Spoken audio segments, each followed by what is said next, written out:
Hello दोस्तों, study mood में आपका स्वागत है। जल्दी से सभी लोग आज ये क्लास स्टार्ट करते हैं।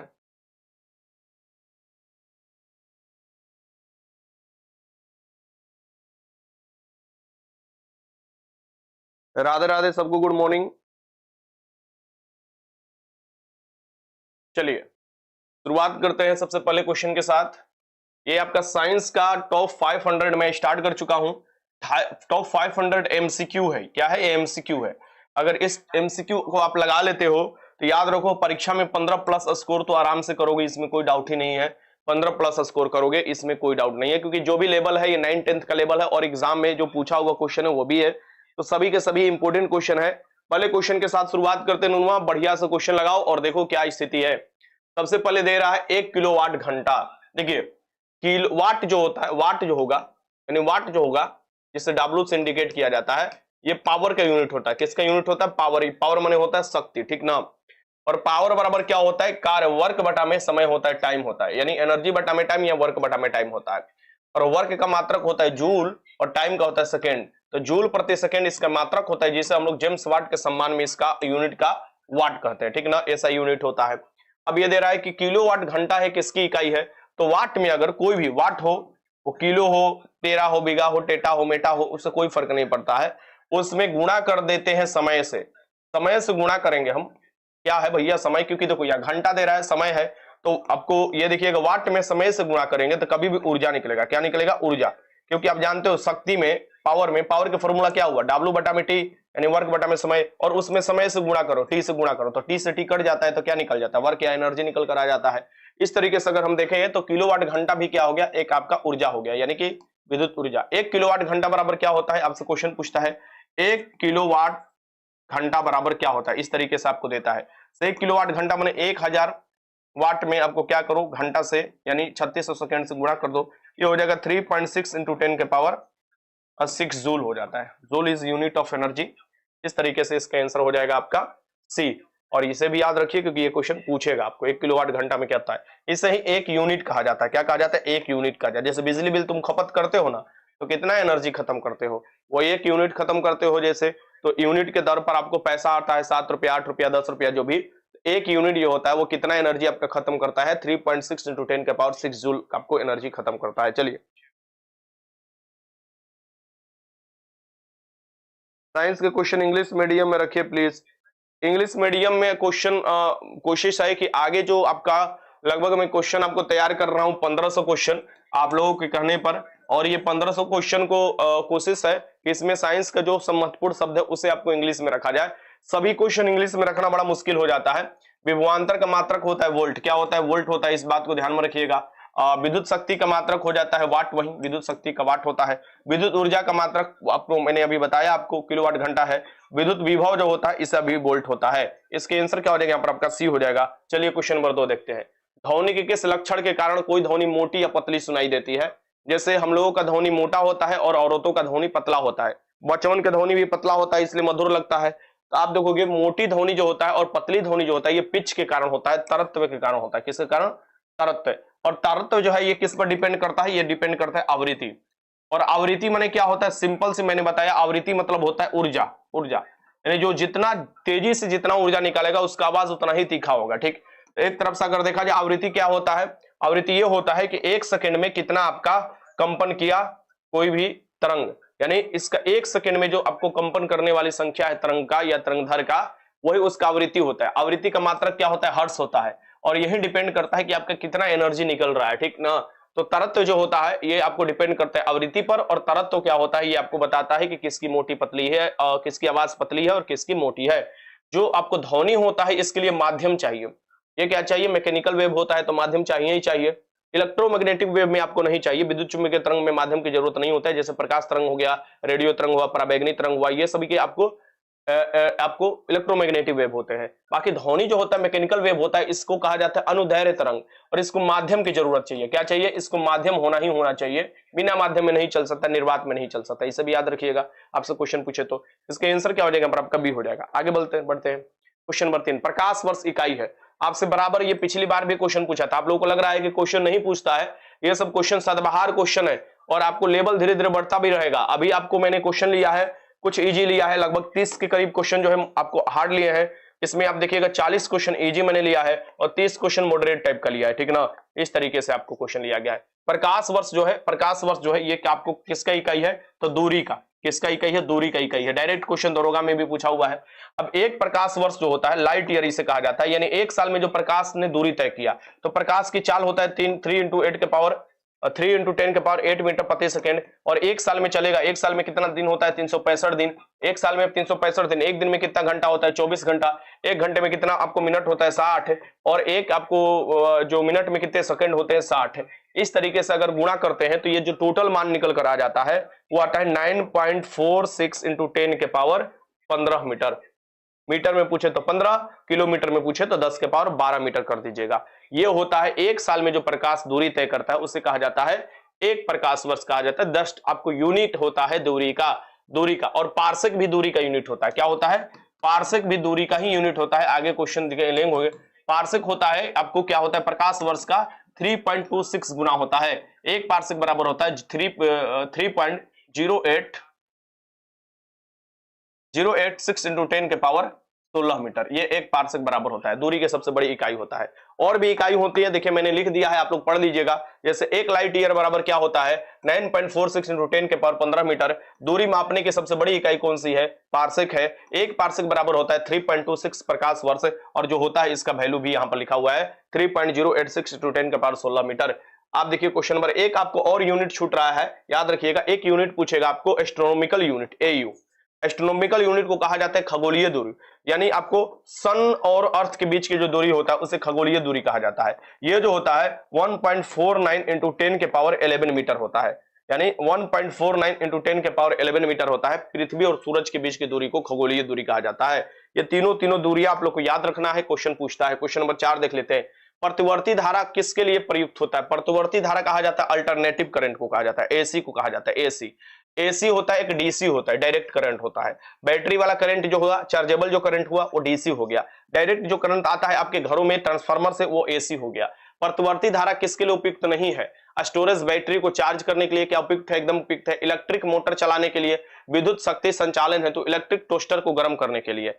इसका आंसर क्या हो जाएगा आपका, किसके लिए जरूरी नहीं आपको बताना है। चलिए बताइए, क्वेश्चन नंबर 4 लगाइए, आराम से लगाइए।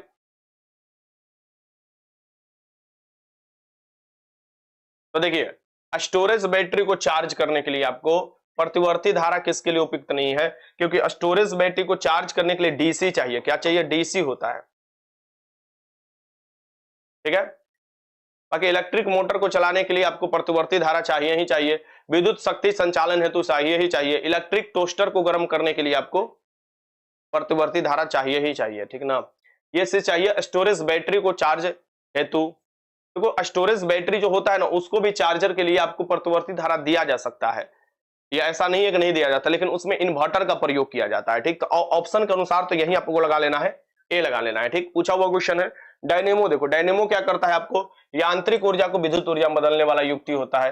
विद्युत मोटर क्या करता है, विद्युत ऊर्जा को यांत्रिक ऊर्जा में बदलने वाला युक्ति होता है। माइक्रोफोन क्या करता है, ध्वनि ऊर्जा को विद्युत ऊर्जा में बदलने वाला युक्ति होता है। लाउड स्पीकर क्या होता है, विद्युत ऊर्जा को ध्वनि ऊर्जा में। माइक्रोफोन और आपको लाउड स्पीकर में कंफ्यूजन होता है। माइक्रोफोन वो होता है जो आपको देखिएगा शादी विवाह में दे दिया जाता है, ठीक ना, वो जी होता है माइक्रोफोन।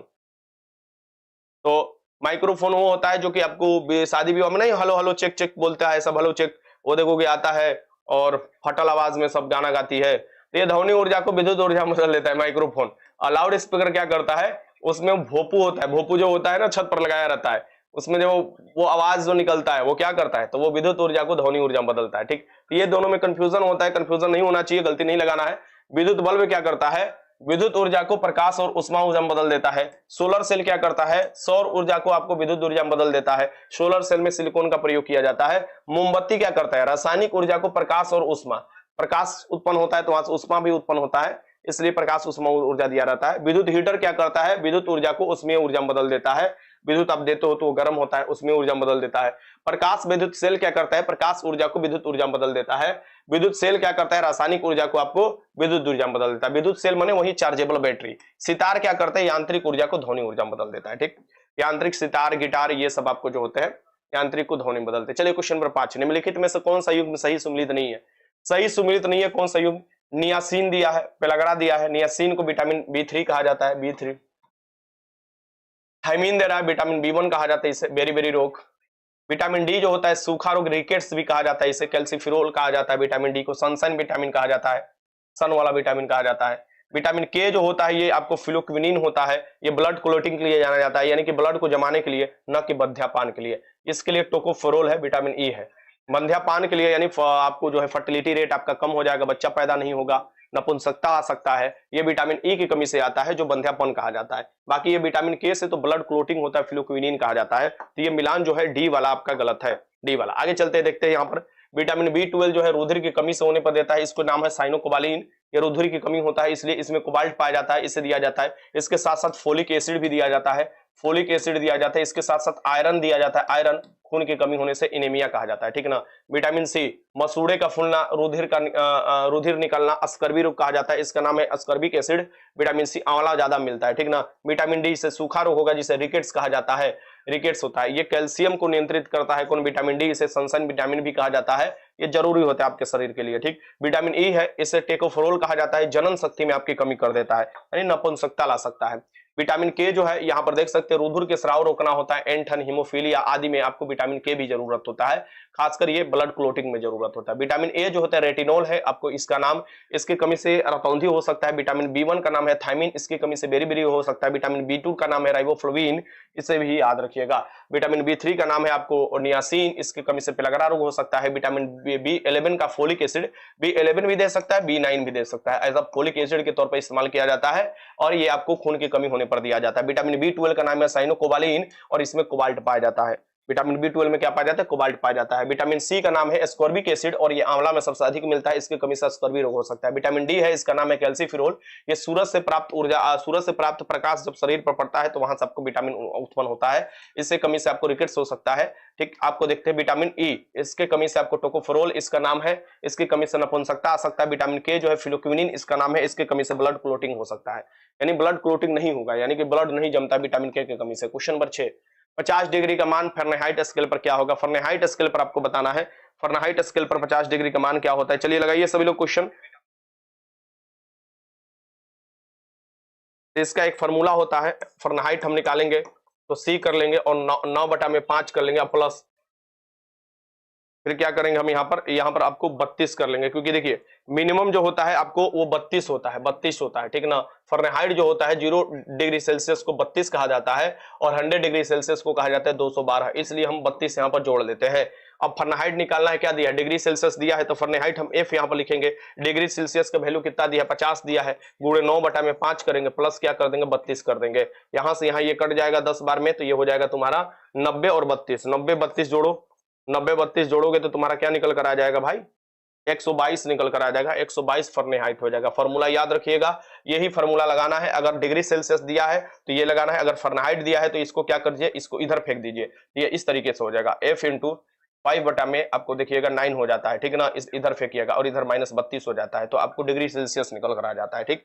यही होता है, कोई दिक्कत नहीं होता है। 4 ताप के मापने का इकाई होता है, एक रोमर होता है, एक फारेनहाइट होता है, एक केल्विन होता है, अब एक डिग्री सेल्सियस होता है। 4 इकाई होते हैं। इसको रोमर को 0 डिग्री रोमर, आपको फारेनहाइट का आपका 32 फारेनहाइट और केल्विन का 200 आपको 73 केल्विन और आपको डिग्री सेल्सियस का 0 डिग्री सेल्सियस। ये सभी के सभी समान वैल्यू होते हैं, जिस पर बर्फ के जैसा व्यवहार होता है, बर्फ पानी जम जाता है इस पर, ठीक। फिर आप देखिए 80 रोमर पर पानी उबलता है, 212 फारेनहाइट पर पानी क्या आता है? उबलता है, 373 केल्विन पर पानी उबलता है और 100 डिग्री सेल्सियस पर पानी उबलता है। तो इस तरीके से आपको ये ताप की इकाई, ताप की एसआई इकाई क्या होती है? केल्विन होती है, इसे भी याद रखिएगा। चलिए इसके आंसर क्या हो जाएगा? आपका बी हो जाएगा। क्वेश्चन नंबर, ये सभी फॉर्मूलाएं यहाँ पर लिखा हुआ है, आप लोग बना लीजिएगा अगर आपको मिलता है पीडीएफ तो।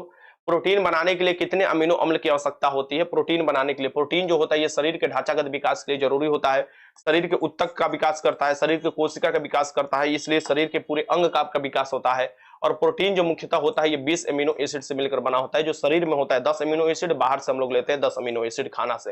ये देखिएगा प्रोटीन जो होता है सबसे अधिक जो मिलता है, अगर हम लोग पढ़ते हैं जो एग्जाम के दृष्टि से, ये सोयाबीन में आपको ज्यादा मिलता है, 42% के करीब सोयाबीन में आपको मिलता है। सोया प्रदेश मध्य प्रदेश को कहा जाता है, इसे भी याद रखिएगा। इसका आंसर क्या हो जाएगा? यहाँ पर आपका ए हो जाएगा, ए। मरासमस हो सकता है, एस्टियोमलेसिया जो रोग होता है ये प्रोटीन की कमी से ही होता है। चलिए आगे चलते हैं क्वेश्चन। बच्चों के शरीर में प्रोटीन की कमी से उनमें मरासमस हो सकता है, क्वासिकोर जैसी बीमारियां भी हो सकती है। चलिए क्वेश्चन नंबर 8 देखते हैं। रॉकेट किस सिद्धांत पर काम करता है? रॉकेट आपके हड्डी के विकास करना है ना, शरीर को विकास करना है तो दो चीज हमेशा याद रखिए, दो चीज आपके चाहिए। एक तो प्रोटीन चाहिए पूरी तरीके से विकास करने के लिए, और विटामिन डी चाहिए। विटामिन डी चाहिए, विटामिन डी भी बहुत जरूरी होता है क्योंकि वो हड्डी को नियंत्रित करता है। क्यों हड्डी को? क्योंकि हड्डी में कैल्शियम पाया जाता है और कैल्शियम को नियंत्रित करता है वो। और कैल्शियम आपके शरीर में ज्यादा रहेगा तो हड्डी मजबूत रहेगा, बढ़िया से आपका शरीर का विकास होगा। क्वेश्चन नंबर 8 देख लेते हैं। रॉकेट के सिद्धांत पर काम करता है, क्वेश्चन आया था आपको डायरेक्ट। रॉकेट जो होता है ये संवेग के संरक्षण के सिद्धांत पर काम करता है, रेखीय संवेग संरक्षण के सिद्धांत पर, लीनियर रेखीय संवेग संरक्षण के सिद्धांत पर आपको काम करता है, ये भी याद रखिएगा। और न्यूटन्स लॉ पूछे, न्यूटन्स लॉ पूछे कौन सा? ये थर्ड लॉ पर, क्रिया प्रतिक्रिया पर, प्रणोदक के रूप में इसमें ईंधन का प्रयोग किया जाता है। इसके आंसर क्या हो जाएगा? आपका सी हो जाएगा। आगे चलते हैं question number 9। Plaster of Paris का रासायनिक सूत्र क्या होता है? ये सभी के सभी सदाबहार क्वेश्चन है, डायरेक्ट आपके एग्जाम में देखने को मिलेंगे। मैं जितने 500 क्वेश्चन करा रहा हूं हर बार देखिएगा ये क्वेश्चन आया है, और इस बार भी आपको क्वेश्चन आएगा। मैं बहुत जल्दी इसलिए खत्म करा रहा हूं कि आप लोग अच्छे से रिवीजन कर पाओ, आप लोगों में अंदर जो डर है वो डर खत्म हो जाना चाहिए। इसलिए समय निकालकर मैं आपको पहले ही महीना दिन पहले सोच रहा हूं कि हर एक जो इंपॉर्टेंट क्वेश्चन आप लोग करा दूं और आप लोग रिवीजन कर लो बराबर, ठीक, कि आप लोग तैयार रहो हमेशा के लिए। प्लास्टर ऑफ पेरिस का सूत्र क्या होता है? ये होता है आपको, ये जिप्सम से बनता है, इसका फॉर्मूला होता है CaSO4 इंटू हाफ H2O होता है। ये प्लास्टर ऑफ पेरिस का फॉर्मूला होता है। और जिप्सम का फॉर्मूला क्या होता है? CaSO4 into 2H2O। इसको हम गर्म करते हैं, जब इसको हम गर्म करेंगे तब जाकर ये क्या बनता है? प्लास्टर ऑफ पेरिस बनता है, ठीक ना। इस तरीके से हम देखते हैं कैल्शियम सल्फेट जो होता है इसका फॉर्मूला होता है कैल्शियम सल्फेट हेमीहाइड्रेट होता है, कैल्शियम सल्फेट हेमीहाइड्रेट इसका फॉर्मूला होता है। लेकिन ऑप्शन में दिया है कैल्शियम सल्फेट, तो कोई डाउट नहीं लगाना है, आराम से लगा दीजिएगा। कैल्शियम ऑक्सिलेट जो होता है, ये कैल्शियम ऑक्सिलेट पथरी होता है, जो किडनी पर पथरी बनता है ना, उसे पथरी कहा जाता है कैल्शियम ऑक्सिलेट। कैल्शियम कार्बोनेट जो होता है CaCO3, इसे संगमरमर कहा जाता है। और जो चूना होता है ये CaO, बिना बुझा हुआ चूना जो होता है CaO होता है, ठीक है ना, कैल्शियम ऑक्साइड होता है। इस तरीके से आपको आगे बढ़ना है, क्वेश्चन लगाते चलना है। चलिए आगे बढ़ते हैं, क्वेश्चन देखते हैं। यहाँ पर देख लीजिए कुछ व्यापारिक नाम, जैसे साधारण नमक का होता है सोडियम क्लोराइड NaCl, इसे कहा जाता है। अब कहिएगा सर जी बीच में तेरी यादें छोड़कर, भाई सब इसको साथ में लेकर चलना है, सबको साथ में लेकर चलना है। तेरी यादें मैं टाइम से खत्म कर दूंगा, चिंता मत कीजिए, ठीक। व्यापारिक नाम जो खाने वाला सोडा होता है उसे बेकिंग सोडा कहा जाता है। इसका फॉर्मूला जो होता है NaHCO3 होता है, सोडियम बाइकार्बोनेट इसे कहा जाता है। NaHCO3 होता है ये आपको sodium bicarbonate, sodium hydrogen carbonate भी इसे कहा जाता है, ठीक। व्यापारिक नाम धोवन सोडा का, जिसे वॉशिंग सोडा भी कहा जाता है, इसको सोडियम कार्बोनेट कहा जाता है। अगर बाई लगा दिया जाए तो खाने वाला सोडा, सोडियम कार्बोनेट पूछे तो NO2CO3 इंटू 10H2O, ये जो होता है ये धोने वाला सोडा होता है, ठीक। कास्टिक सोडा जिसे सोडियम हाइड्रोक्साइड कहा जाता है, इसका फॉर्मूला होता है NaOH। व्यापारिक नाम जिप्सम, जिप्सम अब देखिएगा इसका नाम है कैल्शियम सल्फेट, देख सकते हैं ना, CaSO4 इंटू 2H2O इसका नाम है। इसको गर्म करेंगे तो हमको प्लास्टर ऑफ पेरिस बनेगा। देखिए यहाँ पर व्यापारिक नाम क्या है? Plaster of Paris. इसका फॉर्मूला है CaSO4 into half H2O, calcium sulphate hemihydrate, यानी गर्म करने पर कुछ आपको पानी उड़ जाता है जिससे ये हेमीहाइड्रेट बन जाता है। व्यापारिक नाम चौक, चौक को कैल्शियम कार्बोनेट कहा जाता है, CaCO3 कहा जाता है। संगमरमर का भी फॉर्मूला सेम है। आगे चलते हैं, व्यापारिक नाम संगमरमर, संगमरमर का देखिए कैल्शियम कार्बोनेट वही CaCO3 होता है, उसे चूना पत्थर भी कहा जाता है। व्यापारिक नाम नौसादर, नौसादर को कहा जाता है अमोनियम क्लोराइड, NH4 होता है Cl, NH4Cl होता है अमोनियम क्लोराइड का। व्यापारिक नाम लाफिंग गैस, हंसने वाला, N2O होता है, नाइट्रस ऑक्साइड होता है, हंसने वाला गैस का नाम। अब देखो आप लोग पूछ रहे हो कि सर मैराथन भी चलेगा? मैराथन एकदम चलेगा, लास्ट में मैराथन ही मैराथन चलेगा। 150 टॉपिक कंप्लीट होगा, चिंता मत करो, बहुत अच्छे से कंप्लीट होगा, ठीक, चिंता मत करो, सब चीज होगा। आकाश में सबसे, देखो आपको अगर लगाना है तो आप तेरी यादें सीरीज देखो, तेरी यादें सीरीज को मत आपको भूलना, जितना हो सके रिवीजन करना। एक भी क्वेश्चन नहीं उसमें छूट रहा है जो आपको NCERT 9, 10th आपका ये हो। आप इसके लिए प्रूफ के लिए आप बुक निकालकर उसमें देख भी सकते हो। मैं ऐसा नहीं कि मेरे बातों पर विश्वास करो, प्रूफ के लिए क्या करो कि कोई भी जो चैप्टर पढ़ा है उसका NCERT का चैप्टर निकालो और देखो कि क्या हमने छोड़ रखा है। अगर छोड़े भी होंगे तो आपको एग्जाम के लिए जरूरी नहीं होगा वही मैं छोड़े होंगे, ठीक। बाकी आपको एक भी चीज नहीं छोड़ रहे हैं। आकाश में सबसे अधिक चमकदार तारा कौन सा है? क्या क्वेश्चन नहीं पूछता, हमेशा पूछता है कि आकाश का सबसे अधिक चमकदार तारा कौन है? साइरस है, जिसे डॉग स्टार कहा जाता है।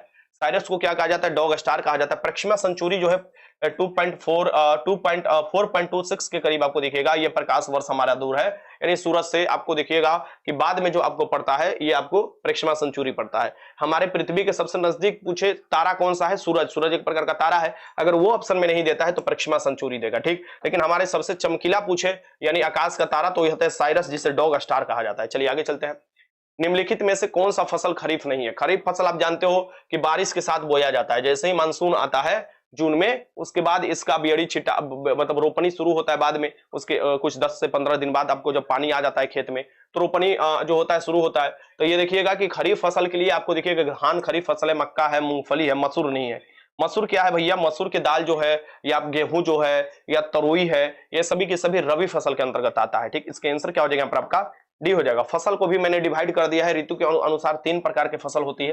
3 प्रकार के फसल में देखिएगा, एक रबी फसल होगा, ये अक्टूबर नवंबर में, याद रखिएगा कब? जाड़े के दिन जब शुरुआत होता है बोई जाती है, और मार्च अप्रैल में गर्मी में आपको काट ली जाती है। अभी जो है खेत खाली है, मई में आपको देखिएगा पूरी तरीका से अप्रैल मई में खेत खाली होता है, तो हम लोग क्या करते हैं, खेत में खेलने के लिए फील्ड बना लेते हैं, और मैच होता है पूरे दिन। आप देखिएगा 2 महीना 3 महीना तक चलता है, मजा आता है गांव में, ठीक ना। तो ये देखिएगा मार्च अप्रैल में काट ली जाती है, तो खेत खाली हो जाता है, तो उसमें खूब टूर्नामेंट होता है, मैच होता है। ठीक, इसका मुख्य फसल क्या होता है? गेहूं होता है, जौ होता है, चना, मटर, सरसों, आलू, राई, अलसी, ये सभी के सभी किसके अंतर्गत आ जाते हैं? आपको रबी फसल के अंतर्गत। उसके बाद देखिएगा जैसे ही मानसून आता है, रोपनी शुरुआत होता है, और ये जून जुलाई का समय होता है जबकि रोपनी बोया जाता है, और ये नवंबर दिसंबर में यानी जाड़े में काट लिया जाता है। जाड़े जैसी शुरुआत होता है, इसलिए जाड़े के दिन में हम लोग पुआल जलाकर तापते हैं, और घर में क्या आता है, आपको पुआल बिछा भी लेते हैं कि गर्मी देगा। इसका मुख्य फसल है धान, गन्ना, तिलहन, जवार, बजरा, मक्का, अरहर, कपास, मूंगफली, मंडुआ, तिल, सोयाबीन आदि। ये सभी के सभी क्या होते हैं? ये आपको खरीफ फसल होते हैं, ठीक ना। आगे चलते हैं हम लोग गर्मा फसल।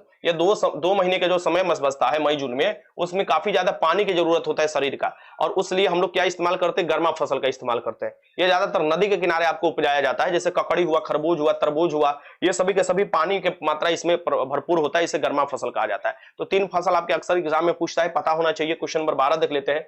संगणक के आईसी चिप जो बना होता है, यानी कि मोबाइल के आईसी चिप पूछे या संगणक, संगणक मतलब होता है कंप्यूटर, इसके जो आईसी चिप बना होता है सिलिकॉन का बना होता है। किसका? सिलिकॉन का। इसका आंसर क्या हो जाएगा यहाँ पर आपका? सी। देखो ज्यादा डिटेल्स में मैं नहीं जा रहा हूं, ज्यादा डिटेल्स में जाने का मतलब, सभी ऑप्शन को क्लियर करने का मतलब कि ये बहुत लंबा क्लास हो जाएगा, 5 से 6 घंटे का क्लास हो जाएगा। ठीक, सोने जो होता है सबसे आपको देखिएगा स्वतंत्र अवस्था में होता है, इसका आपको एजी होता है, और इसकी जो परमाणु संख्या होता है 79 होता है। ये बहुत ही आघात वर्धनीय होता है सोना। ठीक, सिलिकॉन एक अर्धचालक है, इसका प्रयोग हम लोग सोलर सेल में भी करते हैं। क्वेश्चन नंबर 13, समान मानव शरीर का तापक्रम क्या होता है? मानव शरीर का तापक्रम जो होता है केल्विन में पूछे तो 310 केल्विन होता है। अगर फahrenheit में पूछे तो ये होता है तुम्हारा 98.6 फahrenheit। डिग्री सेल्सियस में पूछे 37 डिग्री सेल्सियस होता है। ठीक, तो ये तीनों का तीनों बराबर ही होता है। ये देखिएगा आपको कितना हो जाएगा आपका 98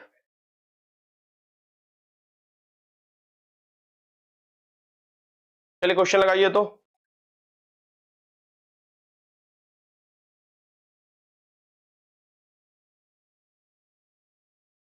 एकदम ड्रीम आर्मी एकदम हो जाएगा रिजल्ट। आप बढ़िया से अगर 50 नंबर लाना बहुत अच्छा नंबर कहलाता है इस समय, आप आराम से 60 नंबर ला सकते हो, लेकिन रिवीजन मत छोड़ना। रिवीजन छोड़ोगे तो दिक्कत हो जाएगा, रिवीजन नहीं छोड़ना है। लेकिन असल में होता है ये, अब देखो अगर एक्यूरेट दे रहा है तो इसमें से आंसर आप इनमें से डी कोई नहीं लगा सकते हो, लेकिन आयोग जो माना है 98.4 डिग्री फahrenheit, लेकिन वास्तव में आंसर जो होता है 98.6 फahrenheit होता है, मैंने जो लिख दिया है वहां पर। ठीक, तो आप आंसर यही लगा लो, मतलब लगभग में जो दिया है उसे लगा सकते हो। वैसे कहोगे सर जी लगभग में तो ये भी दिया है, इसलिए सबसे बढ़िया है आंसर ये लगा दो, इनमें से कोई नहीं, इनमें से कोई नहीं। और अब लिख लो यहाँ पर 98 आपको 0.6 आपको होता है, 98.6 फahrenheit आपको होता है। ठीक, तो चलो आगे बढ़ते हैं। निम्नलिखित में से किसकी उपस्थिति के कारण दूध में मिठास आ जाती है? दूध में मिठास आती है, यानी दूध मीठा लगता है। तो दूध में मिठास आने के कारण है उसमें एक शर्करा पाया जाना, जिसको कहा जाता है लैक्टोज शर्करा। सुक्रोज जो होता है ये आपको ईख वाला शर्करा हो जाता है। कैरोटीन जो होता है गाजर में पाया जाता है, ये भी याद रखिएगा। या कैरोटीन वहां पर पाया जाता है जो हरा भरा फल होता है, सब्जी होता है, उसमें कैरोटीन पाया जाता है। ठीक, ये क्या होता है? लैक्टोज होता है। लैक्टोज लैक्टोमीटर द्वारा दूध की शुद्धता मापी जाती है, और इसके आंसर क्या हो जाएगा आपका? बी हो जाएगा, बी। कल क्लास नहीं कराए थे क्योंकि कल शादी में चले गए थे, एक शादी नहीं रिसेप्शन था एक टीचर का, तो कल खान सर के बेगम हजरत महल का रिसेप्शन था, तो मौलाना खान सर और बेगम हजरत महल के आमंत्रण पर हम लोगों ने शिरकत किया था, और अभी मजा आया हो, पूरा खाने वाने का पूरा बंदोबस्त था बिजोड़, ठीक ना। तो वहीं राष्ट्र में गए तो 1 घंटा लग गया वहीं पर, तो लेकिन बेगम का चेहरा नहीं देख पाए हम लोग, बड़ा अफसोस है। बेगम कैसे दिखती है, खान सर को तो देखबे करते हैं, झोराइल सांवले हैं, लेकिन बेगम नहीं देख पाए हम लोग, ठीक ना। तो बड़ा अफसोस रहेगा, चलो कभी और दिन देख लिया जाएगा। निम्नलिखित में से किसकी उपस्थिति के कारण दूध में मिठास आ जाती है? लैक्टोज शर्करा होता है। लैक्टोमीटर द्वारा दूध की शुद्धता मापा जाता है। विटामिन, जो दूध में कौन से विटामिन नहीं पाया जाता है और क्या नहीं पाया जाता है, तो दूध में देखिएगा विटामिन सी, विटामिन सी नहीं पाया जाता है और आयरन नहीं पाया जाता है। आयरन, ये दोनों का दोनों नहीं पाया जाता है, इस बात को ध्यान में रखिए, ठीक। हाँ, चलिए आगे चलते हैं। रसायन विज्ञान में प्रथम नोबेल पुरस्कार विजेता कौन है? रसायन विज्ञान का ही सबसे नोबेल पुरस्कार विजेता देखोगे मिला था, और ये क्या हो जाएगा, रसायन विज्ञान नहीं, सबसे पहले भौतिकी में नोबेल पुरस्कार मिला था, भौतिकी में, और मिला था वो एक्सरे की खोज करने के लिए रोएंटिजन को मिला था, रोएंटिजन। एक्सरे की खोज करने के लिए सबसे पहले 1901 में जो आपको अनाउंस होता है वो भौतिकी का नोबेल पुरस्कार प्राप्त होता है। उसके बाद देखिएगा जैकोबस हेनरिकस जो होता है, इनको दिया जाता है रसायन विज्ञान में, जैकोबस हेनरिकस को दिया जाता है, यानी उसी समय जैकोबस हेनरिकस को दिया जाता है रसायन विज्ञान में। मैडम क्यूरी को तो आपको 1903 में मिला था, और इनको 2 बार पुरस्कार मिला है, नोबेल पुरस्कार। आपको देखिएगा कि एक भौतिक के क्षेत्र में, एक रसायन के क्षेत्र में, और प्रथम महिला है जिनको नोबेल पुरस्कार मिला था, इस बात को ध्यान में रखिएगा। इसका आंसर क्या हो जाएगा यहाँ पर आपका डी हो जाएगा, रसायन के विज्ञान में जैकोबस हेनरिकस। रसायन विज्ञान, देखो जो नोबेल पुरस्कार दिया जाता है, डायनामाइट की खोज किए थे 1867 में, कौन? अल्फ्रेड नोबेल, और उन्हीं के पैसे से अल्फ्रेड नोबेल की याद में 1901 से हम लोग आपको नोबेल पुरस्कार दिखाई देता है हम लोग को। चलिए क्वेश्चन नंबर 16, विभिन्न संस्कृतियों के वैज्ञानिक विवरण के तुलनात्मक अध्ययन। तो विभिन्न संस्कृतियों के वैज्ञानिक विवरण, यानी कि अलग अलग संस्कृति के जो वैज्ञानिक विवरण है उसका तुलनात्मक अध्ययन किया जाता है, उसे कहा जाता है एथनोलॉजी। क्या कहा जाता है? एथनोलॉजी, ये याद रखिएगा। चलिए आगे चलते हैं। निम्नलिखित में से कौन सा सम्मिलित नहीं है? राजस्थान परमाणु ऊर्जा संयंत्र जो है उदयपुर में दिया हुआ है, नरौरा तो उत्तर प्रदेश में है, मद्रास परमाणु ऊर्जा संयंत्र कलपक्कम, सही बात है, कैगा कर्नाटक में स्थित है। ये जो है राजस्थान में जो है ये आपको दिया हुआ है, जो उदयपुर, ये गलत दिया हुआ, ठीक।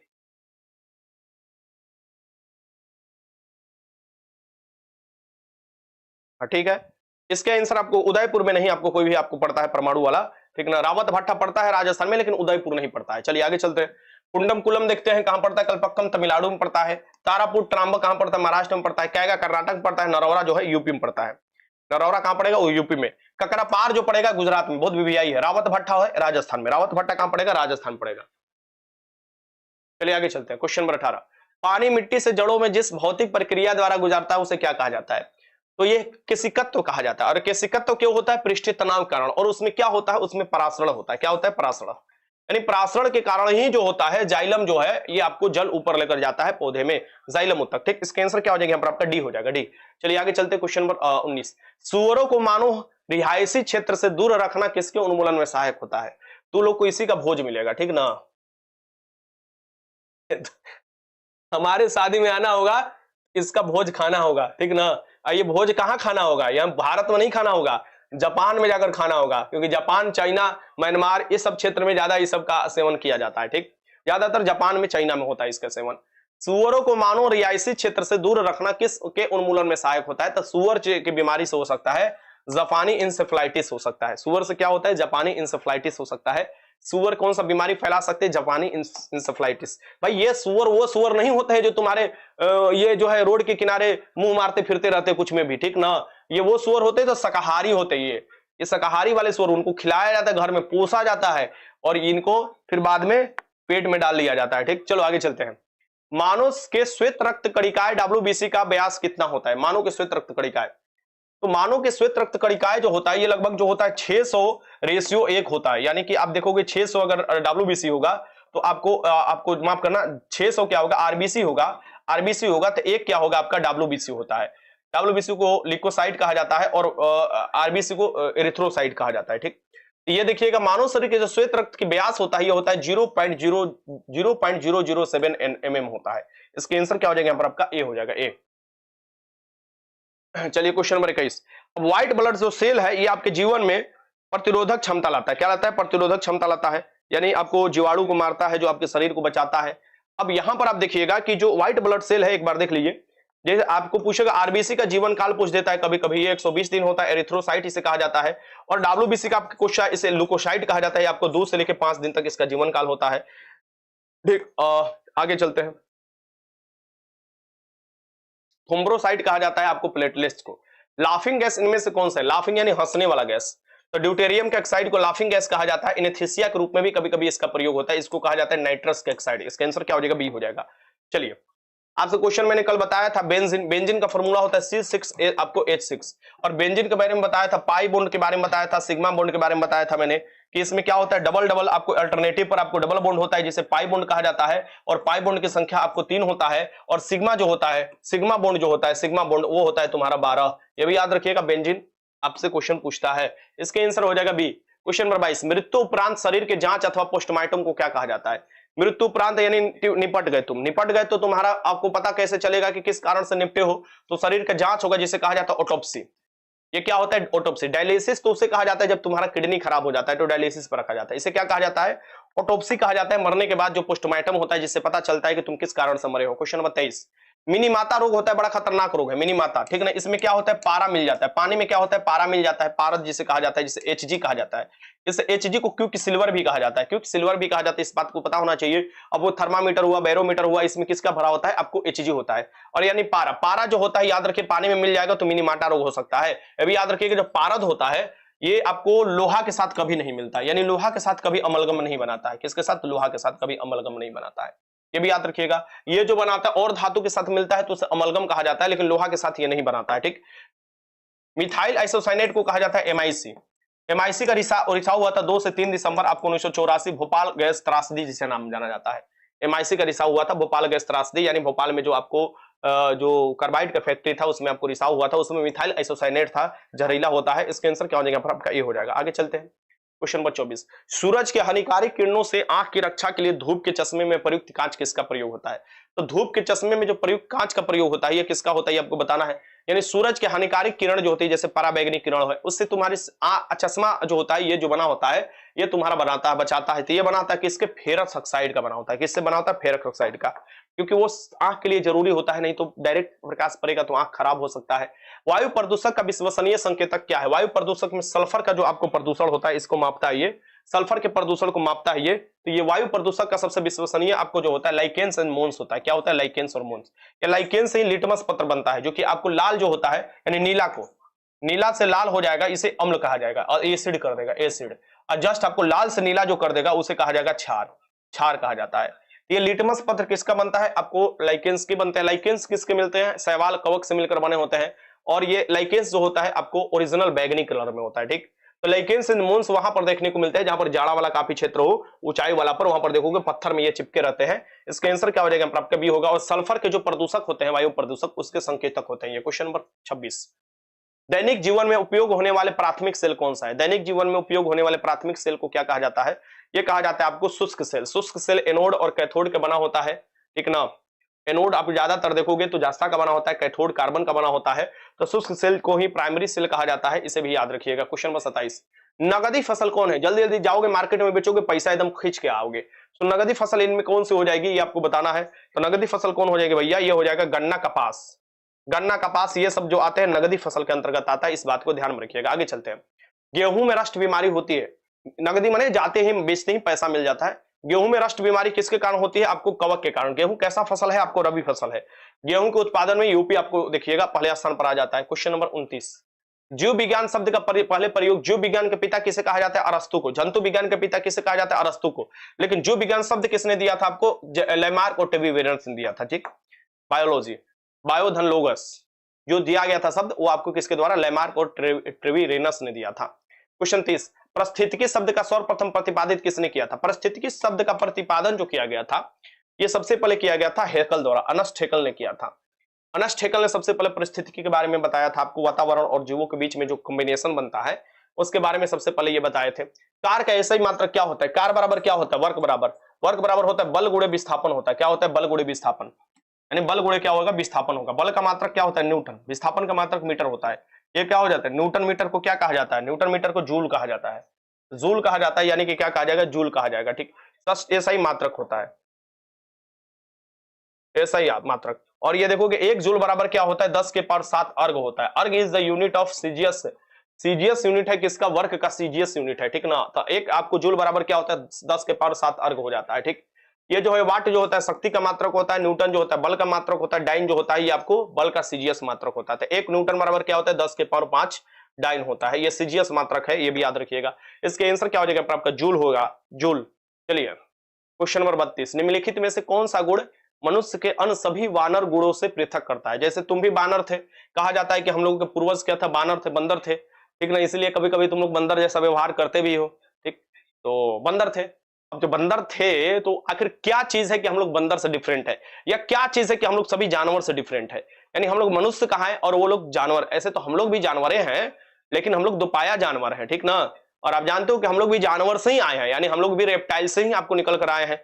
फिर आपको देखिएगा मैमल बने हैं, वो भी सब मैमल है। तो आखिर क्या चीज है? क्योंकि हम लोगों के पास क्या है, सोचने की क्षमता है और अपना इच्छा प्रकट करने की भी क्षमता है, जानने की क्षमता, जानने की इच्छा प्रकट करना, ये हमारा क्षमता है। हम लोग जानने की कोशिश करते, कारण, लॉजिकल चीज, लॉजिकल। अगर लॉजिक नहीं जानोगे तो तुम इंसान होकर भी जानवर ही कहलाओगे, ठीक ना, ठीक ना। आपको लॉजिक नहीं है तो किसी को कह दो कि बंदर को बकरी कहा जाए, तो बंदर को क्यों कहा जाएगा बकरी? अगर तुम कहोगे ना ना वो बकरी ही है, बंदर नहीं है, बकरी है, तो फिर तुम अपना जानने की क्षमता खत्म कर रहे हो, जिस कारण से तुम क्या होगे, आपको जानवर ही हो गए, मनुष्य में नहीं आएगा। क्वेश्चन नंबर 33, नाभिक के अलावा कोशिका के किस कोशिकांग में डीएनए पाया जाता है? तो नाभिक के अलावा आपको पाया जाता है कहां कहां? एक तो माइटोकॉन्ड्रिया में पाया जाएगा, एक तो नाभिक में पाया जाता है, और हरित लवक में भी आपको पाया जाता है डीएनए। इसका आंसर क्या हो जाएगा? माइटोकॉन्ड्रिया होगा। माइटोकॉन्ड्रिया में क्या बनता है? एटीपी बनता है। एटीपी को क्या कहा जाता है? कोशिका का करेंसी कहा जाता है। क्या कहा जाता है? कोशिका करेंसी। यहाँ पर कितना एटीपी बनता है? एक ग्लूकोज अणु टूटता है तो 38 एटीपी का निर्माण होता है। कहां पर? माइटोकॉन्ड्रिया में, ठीक ना, इसे भी याद रखिएगा। चलिए आगे चल, लाइसोसोम को क्या कहा जाता है? लाइसोसोम को कहा जाता है आत्महत्या के थैली कहा जाता है। और आपको गाल्जी उपकरण को कहा जाता है, गाल्जी उपकरण जो होता है ये आपको परिवहन के लिए कहा जाता है, इसका परिवहन ये करता है, डाकघर की तरह इस्तेमाल करता है, पैकेजिंग के लिए जाना जाता है गाल्जी उपकरण, ठीक। इसके आंसर क्या हो जाएगा? माइटोकॉन्ड्रिया।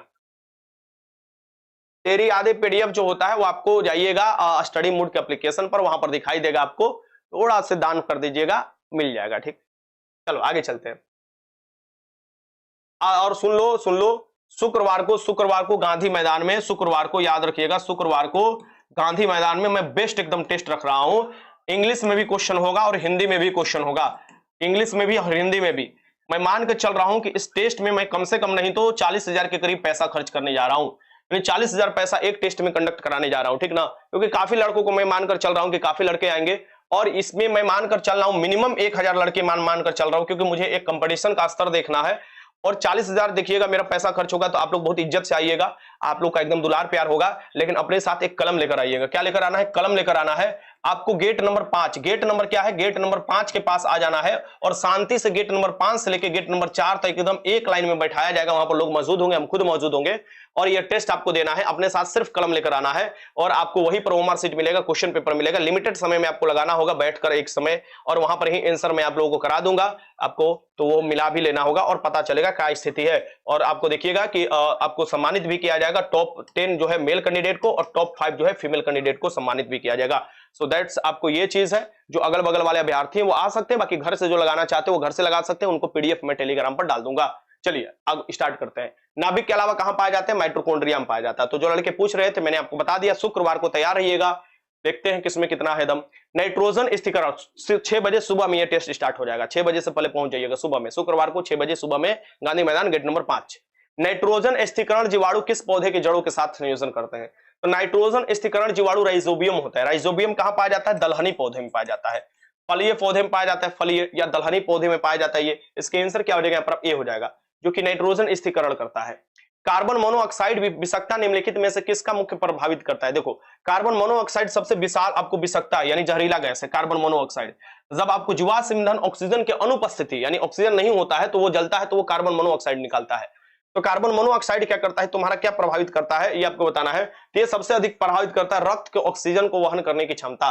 रक्त क्या है? आपको ऑक्सीजन ले जाता है, रक्त क्या करता है? ऑक्सीजन ले जाता है और CO2 बाहर लाता है, शरीर से बाहर लाता है। तो आप देखिएगा ये O2 वहन नहीं करता, जैसे ही आपको CO आ जाता है, ये देखिएगा ये बहुत जल्दी इससे ज्यादा घुलने की क्षमता रखता है रक्त में, और ये घुल जाता है जब रक्त में तो ऑक्सीजन मिलेगा ही नहीं, जैसे सफोकेशन हो जाएगा। सफोकेशन माने दम घुटने लगेगा, इसलिए इसे क्या कहा जाता है? दमघुट्टी गैस कहा जाता है। साथ में ये भी याद रखिए कार्बन मोनोऑक्साइड जब आपको निकलता है इसे साइलेंट किलर कहा जाता है, धीरे से आपको मौत के घात सुला देगा, ठीक ना। तो ये जो होता है आपको जीवाश्म ईंधन को बिना ऑक्सीजन को उपस्थिति में अगर जलाते हैं तो यही होता है। जैसे घर है, घर में बोरसी होता है ना, अंगूठी जिसे कहा जाता है, बोरसी जला दो और चारों तरफ से दरवाजा बंद कर दो, एक समय ऐसा आएगा कि आप सुतले सुतले रह जाएंगे, ठीक ठीक ना, यानी निपट जाएंगे। ऐसा बहुत से आपको देखा गया है कारण, इसलिए कहा जाता है कि कभी भी जो घर में आग जलाते हैं तो आपको घर के दरवाजे या खिड़की खोल देना चाहिए। इसके आंसर क्या हो जाएगा, ये रक्त में ऑक्सीजन वहन करने की क्षमता को कम कर देता है और अपना क्षमता बढ़ा लेता है, जिस कारण से देखिएगा कि आदमी को दम घुट जाता है, मर जाता है। ठीक, ये देख सकते हो, इसे क्या कहा जाता है, साइलेंट किलर कहा जाता है। ये क्या करता है, हीमोग्लोबिन में आपको घुल जाता है और जो लाल रक्त कोशिकाएं है यानी आरबीसी है, जिसमें उसमें हीमोग्लोबिन है, उसमें कार्बोक्सी हीमोग्लोबिन बना लेता है, और जिस कारण से देखिएगा कि आपको ऐसा होता है कि रक्त में ऑक्सीजन नहीं रहती है और ऑक्सीजन की कमी से शरीर की कोशिकाएं और उत्तक मर जाती है, जिस कारण से तुम लोग भी मर जाते हो, यानी अगर ऐसा होता है तो तुम लोग के साथ। क्वेश्चन नंबर 36, निम्न में से किसकी तरंग की लंबाई सबसे अधिक होती है? बहुत वीवीआई क्वेश्चन है। देखिए किस तरंग की लंबाई, और ये सभी आप देखिए, मैं अभी चैप्टर का पेज भी बता दूंगा, 9th और 10th चैप्टर का किसमें दिया हुआ है, ये सभी का पेज वाइज पेज में आपको बता सकता हूं, क्योंकि क्वेश्चन ही उठाया गया है आपको एनसीईआरटी से और आपके 10th class 9th class book से, तो इधर उधर नहीं रहो चक्कर में, चुपचाप पढ़ाई कर लो।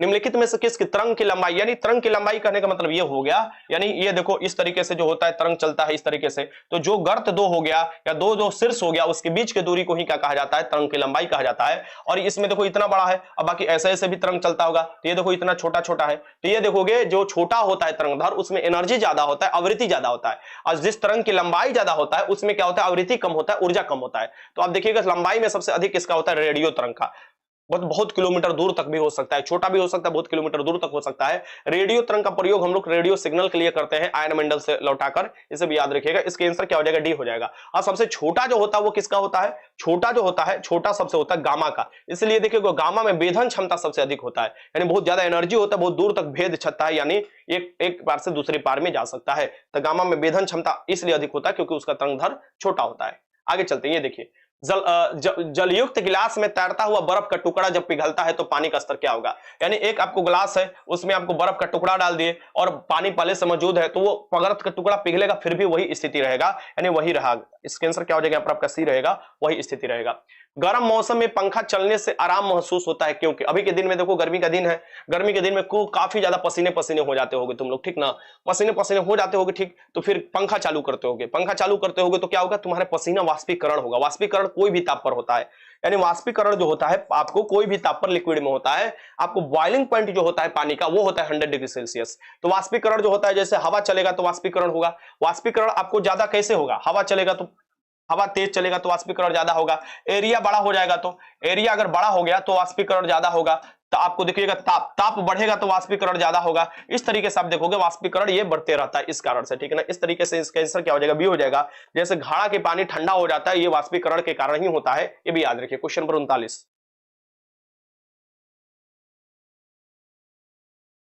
सर जी आप खान सर का रिसेप्शन में आप गए थे, निशा यादव फ्रॉम भागलपुर, एकदम गए थे, क्या दिक्कत है तुमको, बताओ, तुम भी चलती, बोलो, चलना था तो बोल देना चाहिए पहले, तुमको भी लेकर चलते, 4 थरिया तुम भी खा लेती, तो ऐसा बोलने का मौका नहीं मिलता, तुम्हारे सतिर वैसे मैं खा चुका हूं, चिंता मत करो।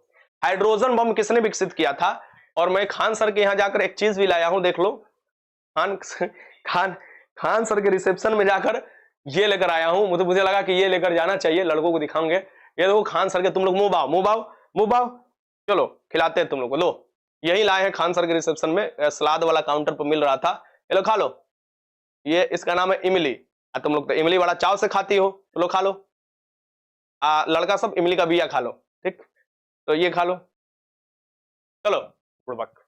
हाइड्रोजन बम सच में वहीं से लाए हैं, मजाक नहीं, वहीं से लेकर आए हैं, थोड़ा सा इमली मिला था तो मैंने ले लिया तुम लोगों के लिए ही, तुम लोगों का कितना ख्याल रखते हैं। चलो, हाइड्रोजन बम किससे विकसित किया, हाइड्रोजन जो बम विकसित किया गया एडवर्ड टेलर द्वारा किया गया, किसके द्वारा, एडवर्ड टेलर।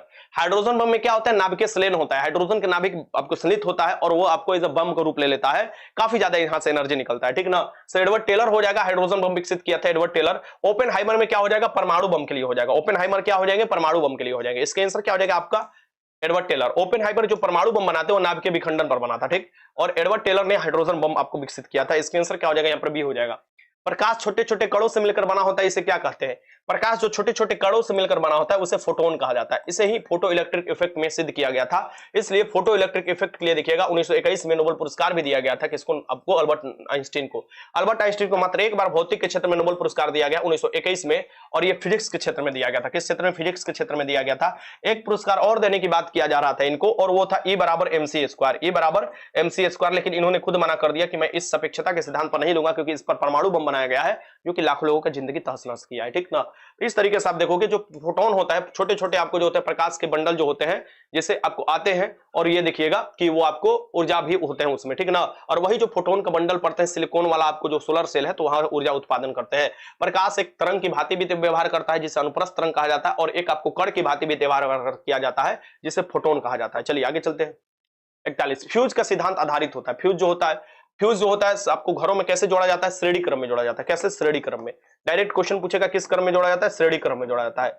और फ्यूज जो होता है ये विद्युत का उष्मीय प्रभाव होता है। विद्युत का क्या होता है? उष्मीय प्रभाव। क्यों भैया? जब अचानक विद्युत आता है तो ये गर्म होकर गल जाता है, जिससे पूरा का पूरा सर्किट जो होता है घर का बच जाता है। और इसे किस में जोड़ा जाता है? श्रेणी क्रम में जोड़ा जाता है। बाकी घर के जितने भी आपको युक्ति है, यानी टीवी हुआ, आपको जो कि बल्ब हुआ, पंखा हुआ, वो सभी के सभी समानांतर क्रम में जोड़े जाते हैं। ठीक, इसे याद रखिएगा। अमीटर जो होता है विद्युत धारा का मापन करता है, इसे भी श्रेणी क्रम में जोड़ा जाता है। वोल्टमीटर जो होता है विभवांतर का मापन करता है, उसे आपको समानांतर क्रम में जोड़ा जाता है। ठीक, इस तरीके से आपको कहा जाएगा। इसका आंसर क्या हो जाएगा? ए हो जाएगा। फ्यूज जो बना होता है शीशा और टीन का मिलकर बना होता है। चलिए क्वेश्चन नंबर 42, परमाणु के नाभिक में होते हैं। परमाणु के बारे में सिद्धांत जो दिया गया था सबसे पहले 1808 में दिया गया था।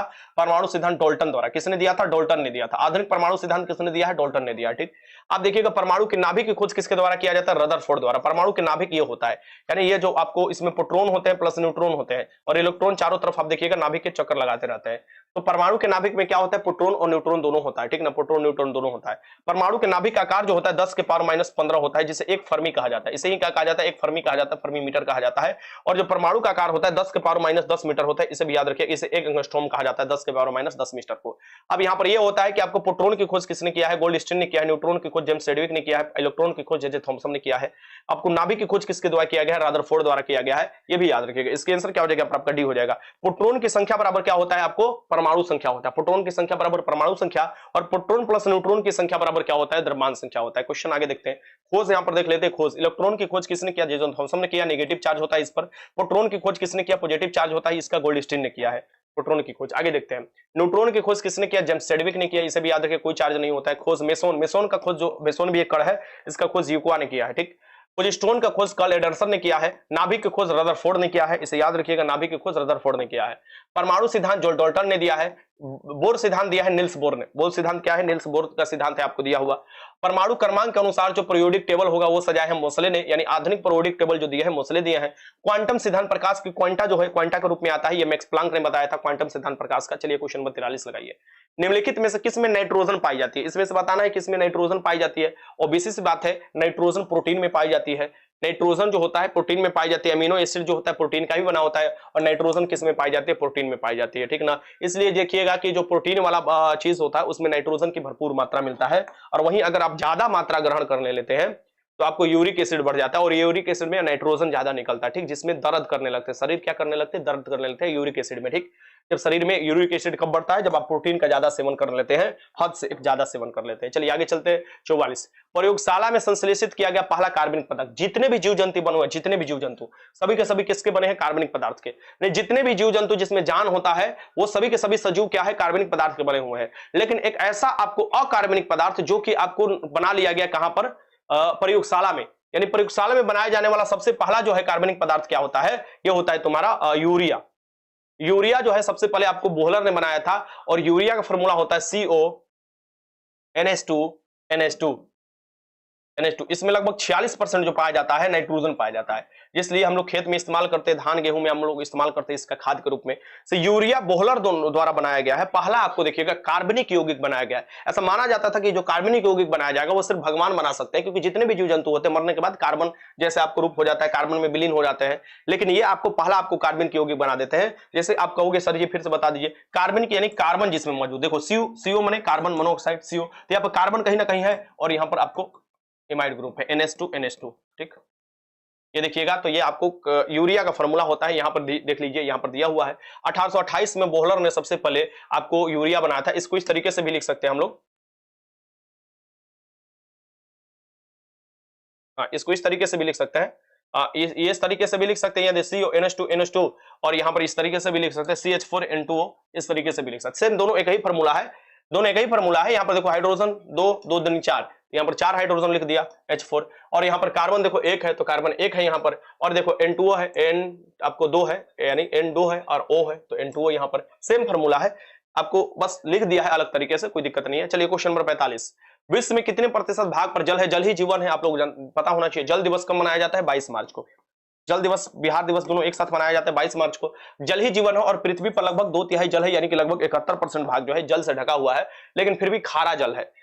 खारा जल है, बस नदी के पानी, झील के पानी ही कुछ ऐसे पानी है जहां पर आप देखिएगा कुछ मीठा जल मिल जाता है, और आपको जमीन के अंदर वाला पानी, ठीक, बाकी सभी का सभी खारा जल है, ठीक ना। 97% के करीब जो है खारा जल है।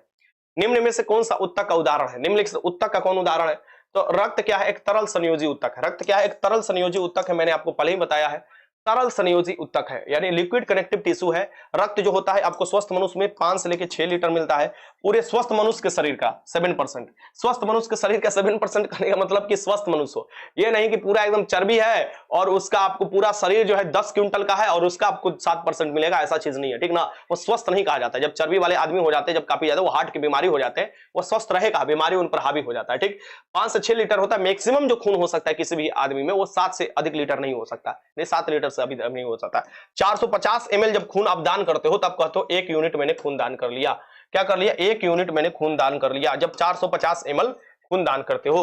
ये याद रखिए। इसका आंसर क्या हो जाएगा? यहाँ पर ए हो जाएगा। खून जो होता है इसकी कमी से आपको एनीमिया रोग हो सकता है, और खून को बढ़ाना है तो पालक खाना है और हरा सब्जी खाना है, इस बात को ध्यान में रखिए। क्वेश्चन नंबर 47, और किसी का खून नहीं पीना है, ठीक, तो ये भी ध्यान में रखिए। चलिए आगे चलते, क्वेश्चन नंबर 47, अनुवंशिकता के नियम के जन्मदाता कौन हो जाएंगे? अनुवंशिकता के जो नियम दिया गया है, अनुवांशिक जो लक्षण होते हैं एक पीढ़ी से दूसरी पीढ़ी में जो आते हैं, ये जो नियम दिया गया है मटर के पौधे पर इन्होंने सिद्ध किया है, ये दिए हैं आपको मेंडल साहब।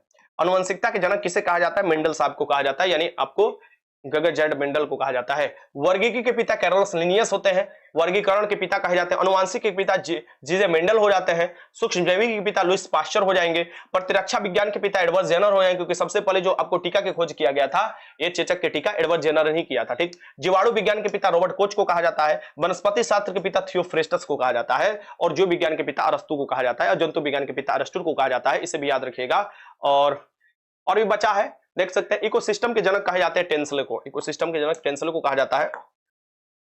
हिपोक्रेटस को कहा जाता है आपको चिकित्सा शास्त्र के जनक। क्वेश्चन नंबर 48 देख लेते हैं। कोशिका का ऊर्जा गृह किसे कहा जाता है? पावर हाउस ऑफ सेल किसे कहा जाता है? जहां पर एटीपी का निर्माण होता है। माइटोकॉन्ड्रिया को कहा जाता है कोशिका का ऊर्जा गृह, ठीक ना। राइबोसोम जो कहा है, इसे प्रोटीन का संश्लेषण कहा जाता है।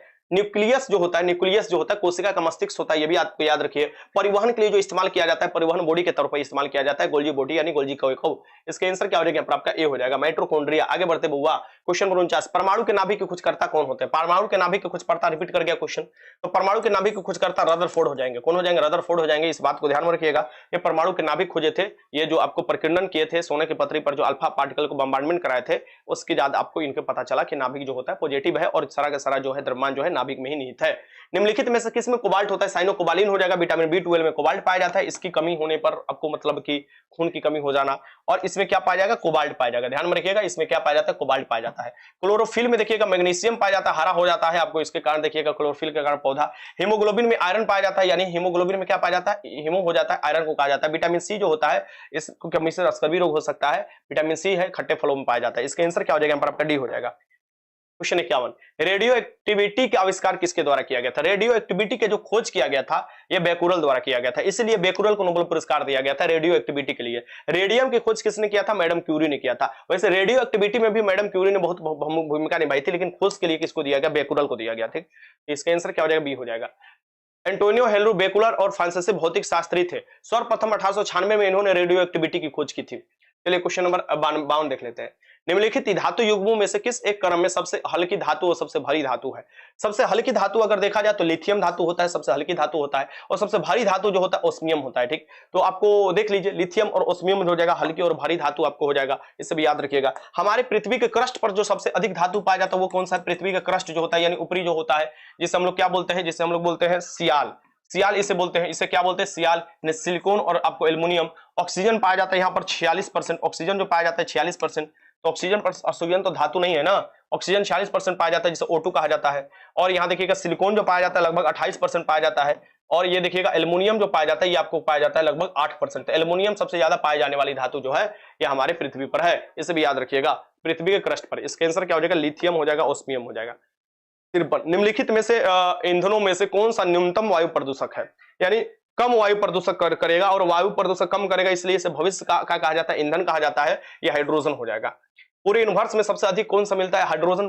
पूरे सूरज तारा में सबसे अधिक कौन सा मिलता है, आपको हाइड्रोजन ही मिलता है। हाइड्रोजन को क्या कहा जाता है, भविष्य का ईंधन कहा जाता है। हाइड्रोजन सबसे हल्का गैस है, इसे भी याद रखिएगा। आगे चलते क्वेश्चन नंबर 54। एक हाइड्रोकार्बन जिसमें कार्बन के 2 परमाणु द्विबंध द्वारा जुड़े होते हैं। देखिए कार्बन के आपको 3 फॉर्मूला याद रखना है, पहला, दूसरा, तीसरा। एल्केन फॉर्मूला होता है CnH2n+2, ये एल्केन का फॉर्मूला होता है CnH2n+2। इसमें क्या होता है, इसमें सिंगल बॉन्ड होता है। क्या होता है, सिंगल बॉन्ड से जुड़े होते हैं कार्बन, यानी जैसे CH4 हो गया।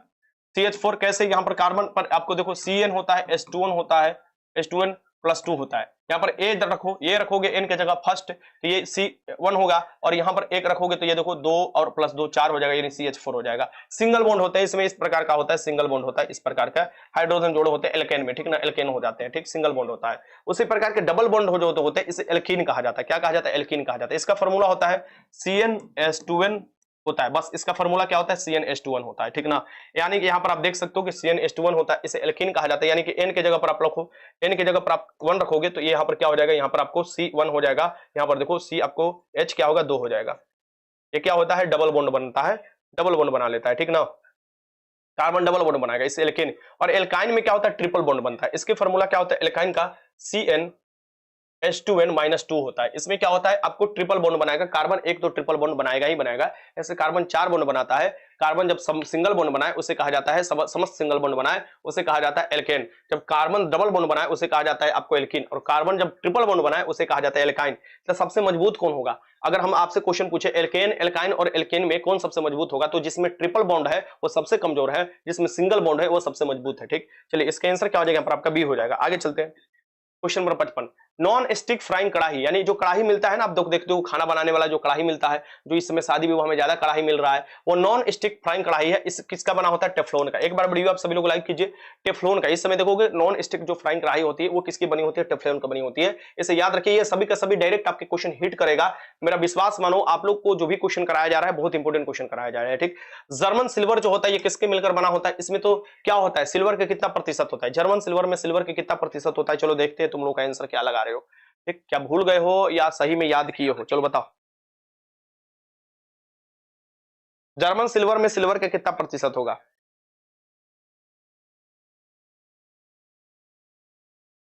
पीडीएफ कहां पर मिलता है, अरे भाई एप्लीकेशन पर जाकर देखो, पीडीएफ मिलता है वहीं पर।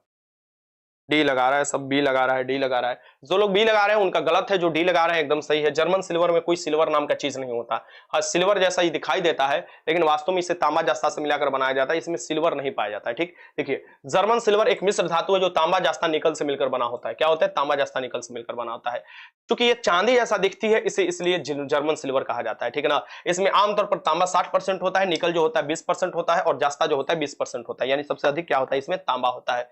इसे जर्मन सिल्वर क्योंकि चांदी के जैसा दिखता है, लेकिन चांदी इसमें पाया नहीं जाता है। Question number 57। त्रिकोष्ठ के हृदय किसमें पाया जाता है, देखिए 2 कोष्ठ के हृदय पाए जाते हैं मछली में। मछली जल की रानी है, जीवन उसका पानी है। जो पानी में सिर्फ पाई जाती है उसमें 2 कोष्ठ के पाया जाता है। जो सिर्फ पानी में पाई जाती है वो बाहर नहीं निकलकर जिंदा रह सकती, उसको आपको 2 कोष्ठ के पाया जाता है। फिर देखिएगा एक होता है रेप्टाइल। रेप्टाइल जो होता है उसमें 3 कोष्ठ के पाए जाते हैं। एम्फीबियन में भी 3 कोष्ठ के पाए जाते हैं, यानी पानी और जो आपको जमीन दोनों पर आते हैं उसमें भी 3 कोष्ठ के पाया जाता है। और जो है आपको देखिएगा रेप्टाइल जो आपको इधर उधर रेंगते हैं, जैसे सांप हो गया, इसमें आपको 3 कोष के हृदय पाया जाएगा। और आपको आपको एक होते हैं हम लोग, जैसे मैमल हो गए या पक्षी हो गए, इसमें 4 कोष के। रेप्टाइल में एक अपवाद है जिसका नाम है मगरमच्छ। जैसे मगरमच्छ तुम लोग हो ना, वैसे तुम लोग अपवाद हो, यानी मगरमच्छ में 3 ना होकर 4 कोष्ठ के हृदय होता है। दया आनंद, बाया आनंद, दया नीले और बया नीले। लेकिन ये पूछ कर रहा है 3 कोष्ठ के हृदय कहां पाया जाएगा, तो आपको हो जाएगा किसमें आपको पाया जाएगा, उभयचरों में पाया जाएगा। ये इसका आंसर क्या हो जाएगा, यहाँ पर आपको 3 कोष्ठ के उभयचरों में पाया जाएगा। इसका आंसर क्या हो जाएगा, यहाँ पर आपका सी हो जाएगा, ठीक ना। रेप्टाइल में भी पाया जाता है। स्तनधारी में हम लोगों में जो पाया जाता है वो पक्षी में 4 कोष के 4 भाग में हृदय होता है। मछली में जो पाया जाता है 2 भाग में पाया जाता है हृदय। चलिए इसके आंसर क्या हो जाएगा, यहाँ पर आपका सी होगा। चलिए यहाँ पर सब मैंने लिख दिया है, इसे आप देख लीजिएगा, इसे पढ़िएगा तो आपका दिमाग खुलेगा, और दिमाग खुलेगा तो इसका मतलब नहीं भूसा भर लेना है, उसमें ज्ञान का भंडार करना है। चलिए क्वेश्चन नंबर 58, किसी तारे का रंग दर्शाता है। तारा में क्या होता है, नाभिकीय लेन होता है। तारा काफी ज्यादा अगर रंग दर्शा रहा है तो यानी तारा का ताप क्या है, ज्यादा है। तारा का ताप क्या है, ज्यादा है, और तारा का जो ताप होता है वही उसका रंग दर्शाता है, ये याद रखिएगा। तारा का जो ताप होता है वही उसका रंग दर्शाता है। इसका आंसर क्या हो जाएगा, बी हो जाएगा। क्वेश्चन नंबर 59 देख लेते हैं, पृथ्वी के भूपटल पर स्वार्धिक है। पृथ्वी के भूपटल पर क्या स्वार्धिक है, ये नहीं दे रहा है कि धातु, अधातु या तत्व, ये क्या दे रहा है, ये डायरेक्ट दे रहा है पृथ्वी के भूपटल, जिसे हम लोग क्या बोलते हैं, इसे हम लोग बोलते हैं सियाल बोलते हैं, सियाल, सियाल बोलते हैं, यानी सिलिकॉन और एल्युमिनियम सबसे अधिक, लेकिन इससे भी अधिक पाया जाता है ऑक्सीजन, यानी O2 पाया जाता है लगभग 46%, तो ऑक्सीजन यहां पर आंसर हो जाएगा। अगर यही यहां पर धातु देता तो आप एल्युमिनियम लगाते, लेकिन धातु नहीं दिया है तो आपको क्या लगाना है, ऑक्सीजन। एल्युमिनियम कितना पाया जाता है, एल्युमिनियम पाया जाता है 8%, और आयरन जो पाया जाता है, आयरन पाया जाता है लगभग 5% पाया जाता है हमारे ऊपर क्रस्ट, पृथ्वी के क्रस्ट पर, तो ये नहीं दिया है तो यहां पर आपको ऑक्सीजन लगाना है। आगे देखते हैं क्वेश्चन नंबर 60, सबसे बड़ा इलेक्ट्रोनेगेटिव, सबसे अधिक इलेक्ट्रोनेगेटिव कौन सा है, और सबसे अधिक आपको ये क्रियाशील भी है, यानी जल्दी से रिएक्ट कर देता है। सबसे अधिक क्रियाशील कौन होता है, आपको फ्लोरीन होता है, और सबसे अधिक इलेक्ट्रोनेगेटिव भी है फ्लोरीन। इसके बाद आता है क्लोरीन का स्थान। इसके आंसर क्या हो जाएगा, यहाँ पर ए हो जाएगा, ठीक ना। क्लोरीन, क्लोरीन, आयोडीन, ब्रोमीन, ये सभी के सभी किसके अंतर्गत आते हैं, ये भाग 17 के अंतर्गत आते हैं, ठीक ना, ये भी याद रखिए। आगे चलते हैं क्वेश्चन नंबर 61, एक दूरदृष्टि दोष से पीड़ित व्यक्ति को क्या होता है। दूरदृष्टि दोष है, यानी कि दूर की वस्तु दिखाई दे रहा है, नजदीक की वस्तु नहीं दिखाई दे रहा है। बड़ी बढ़िया दोष है, क्या है, दूर की वस्तु दिखाई दे रहा है, नजदीक का नहीं दिखाई दे रहा है, इसे दूरदृष्टि दोष कहा जाता है। दूर की वस्तु तो दिखाई देगा, नजदीक की वस्तु नहीं दिखाई देगा। इसमें किसका प्रयोग किया जाता है, इसमें उत्तल लेंस का प्रयोग किया जाता है। क्या किया जाता है, उत्तल लेंस का प्रयोग किया जाता है। अब चलो, दूर की वस्तु साफ दिखाई नहीं देती, पास की वस्तु साफ दिखाई नहीं देती, ठीक है। इसका आंसर क्या हो जाएगा, पास की वस्तु साफ दिखाई नहीं देती, दूर की वस्तु साफ साफ दिखाई देती है, इसे दूरदृष्टि दोष कहा जाता है। निकट दृष्टि दोष में क्या होता है कि निकट की वस्तु दिखाई देगी, दूर की वस्तु नहीं दिखाई देगी, इसलिए उसमें अवतल लेंस का प्रयोग करते हैं। इसका आंसर क्या हो जाएगा, आपका बी हो जाएगा। क्वेश्चन नंबर 62 देख लेते हैं, दो ग्रह जिनके कोई उपग्रह ही नहीं है, ये दो ग्रह बताना है जिसमें कोई उपग्रह नहीं होता है, इसका आपको नाम बता देना है। ये बुध और शुक्र हो जाएगा। ये सूरज के सबसे नजदीक वाला भी ग्रह होता है। ये देखिएगा, ये हो गया बुध, ये हो गया शुक्र, ये हो गया पृथ्वी, हो गया मंगल, ये एस्ट्रॉइड बेल्ट हो गया, उधर बृहस्पति, शनि, यूरेनस, आपको नेपच्यून जो हो जाता है, इस टाइप का आपको ग्रह पाया जाता है, ठीक। तो इस तरीके से सूरज के सबसे नजदीक हो जाएगा मंगल, इसलिए 88 दिनों में ही सूरज का चक्कर लगा लेता है, बहुत कम समय में। फिर उसके बाद आता है शुक्र और बुध के बीच दो, देखिएगा दोनों का दोनों कोई उपग्रह नहीं है। ये सूरज के नजदीक होने के कारण इनका जो भी उपग्रह बन रहा था वो खींच लिया सूरज अपने तरफ, और काम खत्म हो गया, कोई इनका उपग्रह नहीं है। अपना पृथ्वी का एकमात्र उपग्रह है जिसे हम चंदा मामा बोलते हैं। चंदा मामा हम लोग कितना भाग दिखाई देते हैं, 59% पृथ्वी से देख पाते हैं। पृथ्वी का जुड़वा बहन किसे कहा जाता है, और सबसे नजदीक जो ग्रह है पृथ्वी का, ये कहा जाता है शुक्र को। पृथ्वी जैसा ही होता है, अपना अक्ष पर झुका हुआ, और शुक्र जो होता है, ये भी याद रखिएगा, शुक्र में जो आपका घूर्णन गति होता है, ये लगभग आपको बहुत ज्यादा होता है, अपने अक्ष पर जो घूर्णन गति होता है, ठीक। इस बात को ध्यान में रखिए, बहुत ज्यादा दिन लगा देता है अपने अक्ष पर घूमने में। इसका आंसर क्या हो जाएगा, बी हो जाएगा। क्वेश्चन नंबर 63 देख लेते हैं।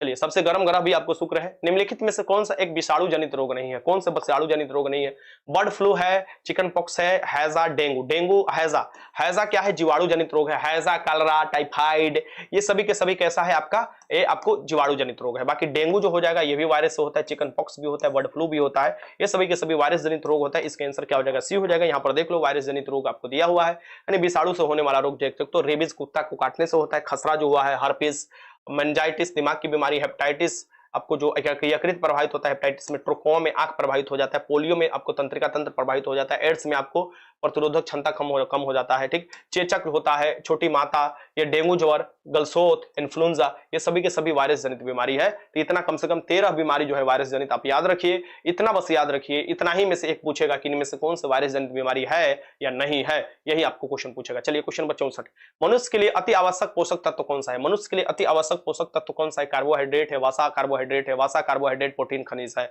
हमारे शरीर में वसा भी चाहिए, क्योंकि हमारे शरीर का मजबूती प्रदान करता है, बाहरी आवरण से सुरक्षा प्रदान करता है, शरीर की गर्मी बाहर नहीं निकलने देता है। कार्बोहाइड्रेट भाई एनर्जी के लिए चाहिए ही चाहिए कार्बोहाइड्रेट। प्रोटीन चाहिए हम लोगों के शरीर के ढांचागत विकास के लिए, और खनिज लवण तो चाहिए ही चाहिए, संतुलन बनाने के लिए, शरीर में जो है ताप उप का संतुलन बनाए रखे, उसके लिए खनिज चाहिए। इसका आंसर क्या हो जाएगा, आपका सी हो जाएगा। ये सभी के सभी हमारे शरीर के आवश्यक पोषक तत्व कहलाते हैं।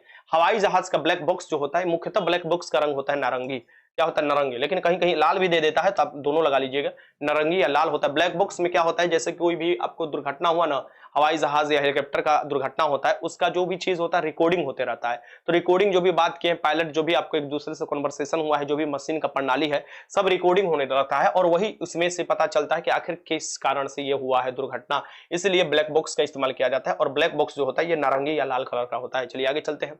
66, किस बिंदु पर सेंटीग्रेड और फahrenheit दोनों बराबर हो जाते हैं? ताप का वो बिंदु बताइए जिस पर सेंटीग्रेड और फahrenheit दोनों बराबर हो जाते हैं। ये 40 होता है, -40 डिग्री पर जो होता है फahrenheit सेंटीग्रेड दोनों बराबर हो जाता है। इसे भी याद रखिए। आगे चलते हैं, क्वेश्चन नंबर 67 देखते हैं। चालक के विद्युत प्रतिरोधक की इकाई क्या है? मतलब विद्युत प्रतिरोध जो इकाई जो है, यानी आपको दिखिएगा कि V बराबर IR, जो आपको दिखिएगा कि ओम साहब ने नियम दिया है 1828 में देखिएगा, और V is directly proportional to I, then आप देखिएगा R कांस्टेंट आपको निकल कर आता है, यानी V बराबर IR आता है। R क्या होता है? रेजिस्टेंस होता है किसी भी तार का, और रेजिस्टेंस का मात्रक जो होता है ये ओम होता है। इसे क्या कहा जाता है? आपको D हो जाता है, ओम्स के नियम से निकल कर आता है, ये भी याद रखिएगा। ये हो जाएगा, इसका आंसर D हो जाएगा। आगे चलते हैं। आधुनिक टेलीफोन उपयोग करता है। आधुनिक टेलीफोन में ज्यादातर जो प्रयोग किए जाते हैं, अब तो सूक्ष्म तरंग का प्रयोग किए जाने लगा, लेकिन रेडियो तरंग का अभी भी आपको देखिएगा प्रयोग किया जाता है। आधुनिक टेलीफोन किसका प्रयोग करते हैं? पहले टेलीफोन जो ट्रेनिंग ट्रेनिंग बजता, हेलो कौन, हम बोल रहे हैं, ये वाला जो होता है, वो जो आपको मोबाइलवा नहीं भैया, वो जो टेलीफोनवा, एक वो हम बोल रहे हैं वो वाला।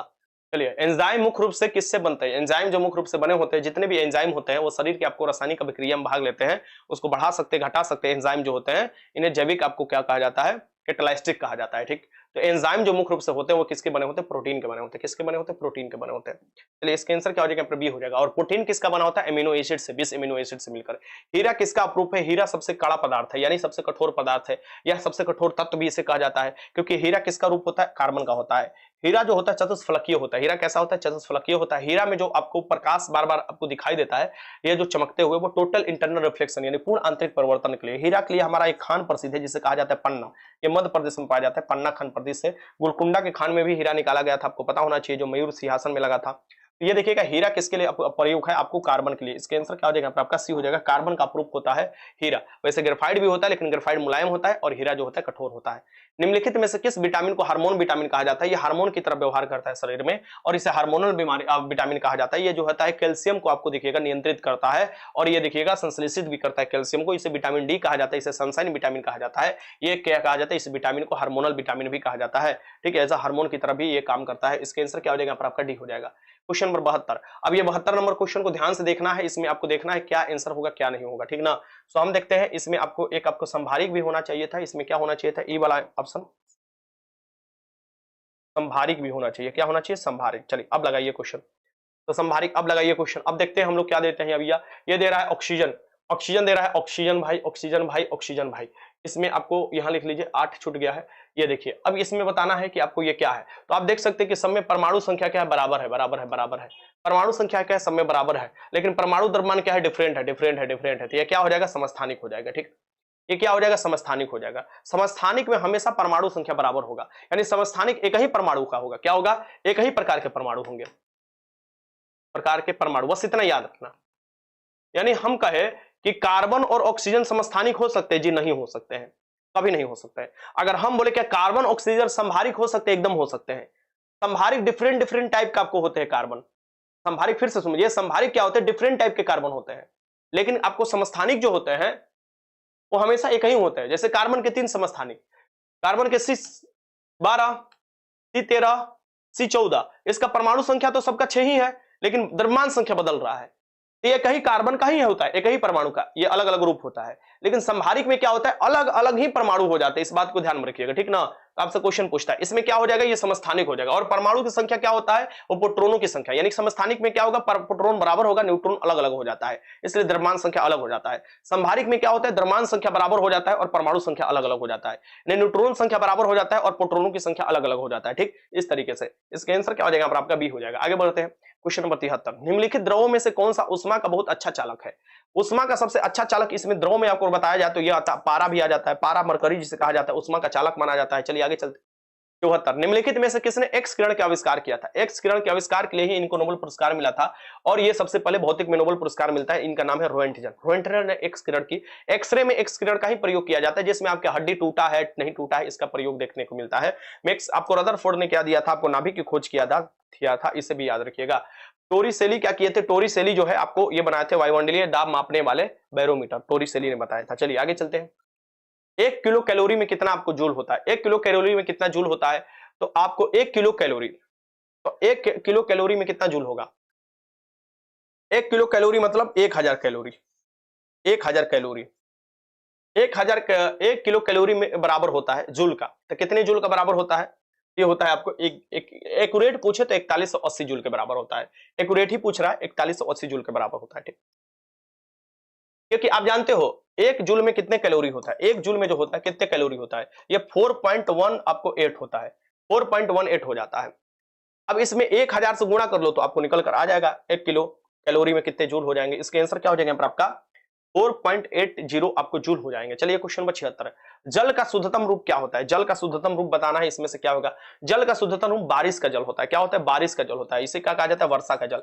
आप लोग कहीं कहीं 4.2 देखते हो लेकिन ये एक्यूरेट नहीं होता है, 4. आपको 2 एक्यूरेट नहीं होता है, 4.18 एक्यूरेट होता है, ठीक ना, इसलिए 2 लिख दिया जाता है आपको जूल में अगर कैलोरी में बदलना होता है तो। ये देखो कि इसका जल का शुद्धतम रूप होता है क्या भैया, आपको वर्षा का जल होता है, लेकिन वो वर्षा का जल जिसमें एसिडिक रेन नहीं हो, यानी आपको जिसमें HNO3 नहीं हो, जिसमें आपको H2SO4 नहीं हो, ये नहीं हो, नहीं तो ये तो एसिड रेन में होता है ना, एसिड रेन होगा तो कहां से पीएच वैल्यू आपका 7 रहेगा, एसिड रेन में नहीं ना होगा, ये आपको पीएच वैल्यू इसका 7 होना चाहिए, उदासीन होना चाहिए। वर्षा का जल होता है जब काफी देर बाद आपको वर्षा होता है, यानी काफी दिनों बाद जो वर्षा होता है वो शुद्ध वर्षा होता है। ये देखिए चटका हुआ कांच चटकीला दिखाई देता है, चटका हुआ कांच चटकीला दिखाई देता है, यानी चटका हुआ कांच माने कि कांच देश का इस्तेमाल करते हो, चटकीला यानी चटकीला माने कि आपको वो प्रतीत होता है आपको चमकते हुए, ये किस कारण से इसे होता है, आपको पूर्ण आंतरिक परिवर्तन, total internal reflection, total internal reflection पूर्ण आंतरिक परिवर्तन के कारण होता है, ये भी याद रखिएगा। और ये जो होता है किस कारण से, टोटल इंटरनल, जैसे हीरा का चमकना, हीरा भी क्या होता है किस कारण से चमकता है, मृग मृच्छिका का बनना, ऑप्टिकल फाइबर यानी संचार में जिसका प्रयोग किया जाता है उसमें भी आपको टोटल इंटरनल रिफ्लेक्शन होता है। इसके आंसर क्या हो जाएगा, डी हो जाएगा। मृग मृच्छिका माने दूर से तो दिखाई दे रहा है कि भैया कोई मृग है, लेकिन जाने पर रेगिस्तान क्षेत्र में नहीं दिखाई देता है, या रोड पर रेगिस्तान क्षेत्र में पानी तो दिखाई देता है लेकिन जाने पर दिखाई वो नहीं मिलता है, उसे कहा जाता है प्रतीत होना, और उसे कहा जाता है पूर्ण आंतरिक परिवर्तन। और पूर्ण आंतरिक परिवर्तन जो होता है ऑप्टिकल फाइबर, एंडोस्कोपी, जो पेट के जो व्याधियां पता लगाता है, एंडोस्कोपी में भी आपको किसका प्रयोग किया जाता है, ऑप्टिकल फाइबर का, यानी कि आपको ऑप्टिकल फाइबर जो होता है पूर्ण आंतरिक परिवर्तन पर ही काम करता है, यानी कि आपको एंडोस्कोपी में भी क्या हो जाएगा, पूर्ण आंतरिक परिवर्तन हो जाएगा। चलिए आगे चलते हैं, उदाहरण देख लीजिए, यहाँ पर अच्छा खासा लिखा गया है, इससे बाहर तो नहीं पूछेगा। हीरे का अत्यधिक चमकना पूर्ण आंतरिक परिवर्तन, रेगिस्तान में मरीचिका बनना या ठंडे प्रदेशों में मरीचिका लूमिंग दिखाई देना, ये भी आपको क्या होता है, आपको यही चीज होता है, टोटल इंटरनल रिफ्लेक्शन। कांच का चटका हुआ भाग चमकीला दिखाई देना, पानी में पड़ी हुई प्रखनली को चमकीला दिखाई देना, ये आपको टोटल इंटरनल रिफ्लेक्शन होता है। प्रकाश तंतु पूर्ण आंतरिक परिवर्तन के सिद्धांत पर काम करता है, पानी में हवा के भरे बुलबुले चमकती है, पूर्ण आंतरिक परिवर्तन। कालिख से पोता हुआ गोला चमकता है, पूर्ण आंतरिक परिवर्तन। और याद रखिएगा एंडोस्कोपी जो काम करता है ये भी पूर्ण आंतरिक परिवर्तन पर काम करता है। चलिए क्वेश्चन नंबर 78 लगाइए, सूरज की ऊर्जा उत्पन्न होती है, सूरज की ऊर्जा जो होती है वो हाइड्रोजन जो होता है वो संलित होता है और आपको किसमें बदल जाता है, हीलियम में। हाइड्रोजन के 4 नाभिक संलित होकर आपको हाइड्रोजन संलित होकर यानी जोड़कर किसमें बदल जाते हैं, हीलियम बदल जाते हैं। इसके लिए अधिक ताप चाहिए होता है, अधिक दाब चाहिए होता है, और ये दोनों सूरज में मिलता है, और इस कारण से देखिएगा कि आपको ये चीज दिखाई देता है। इसका आंसर क्या हो जाएगा, बी हो जाएगा।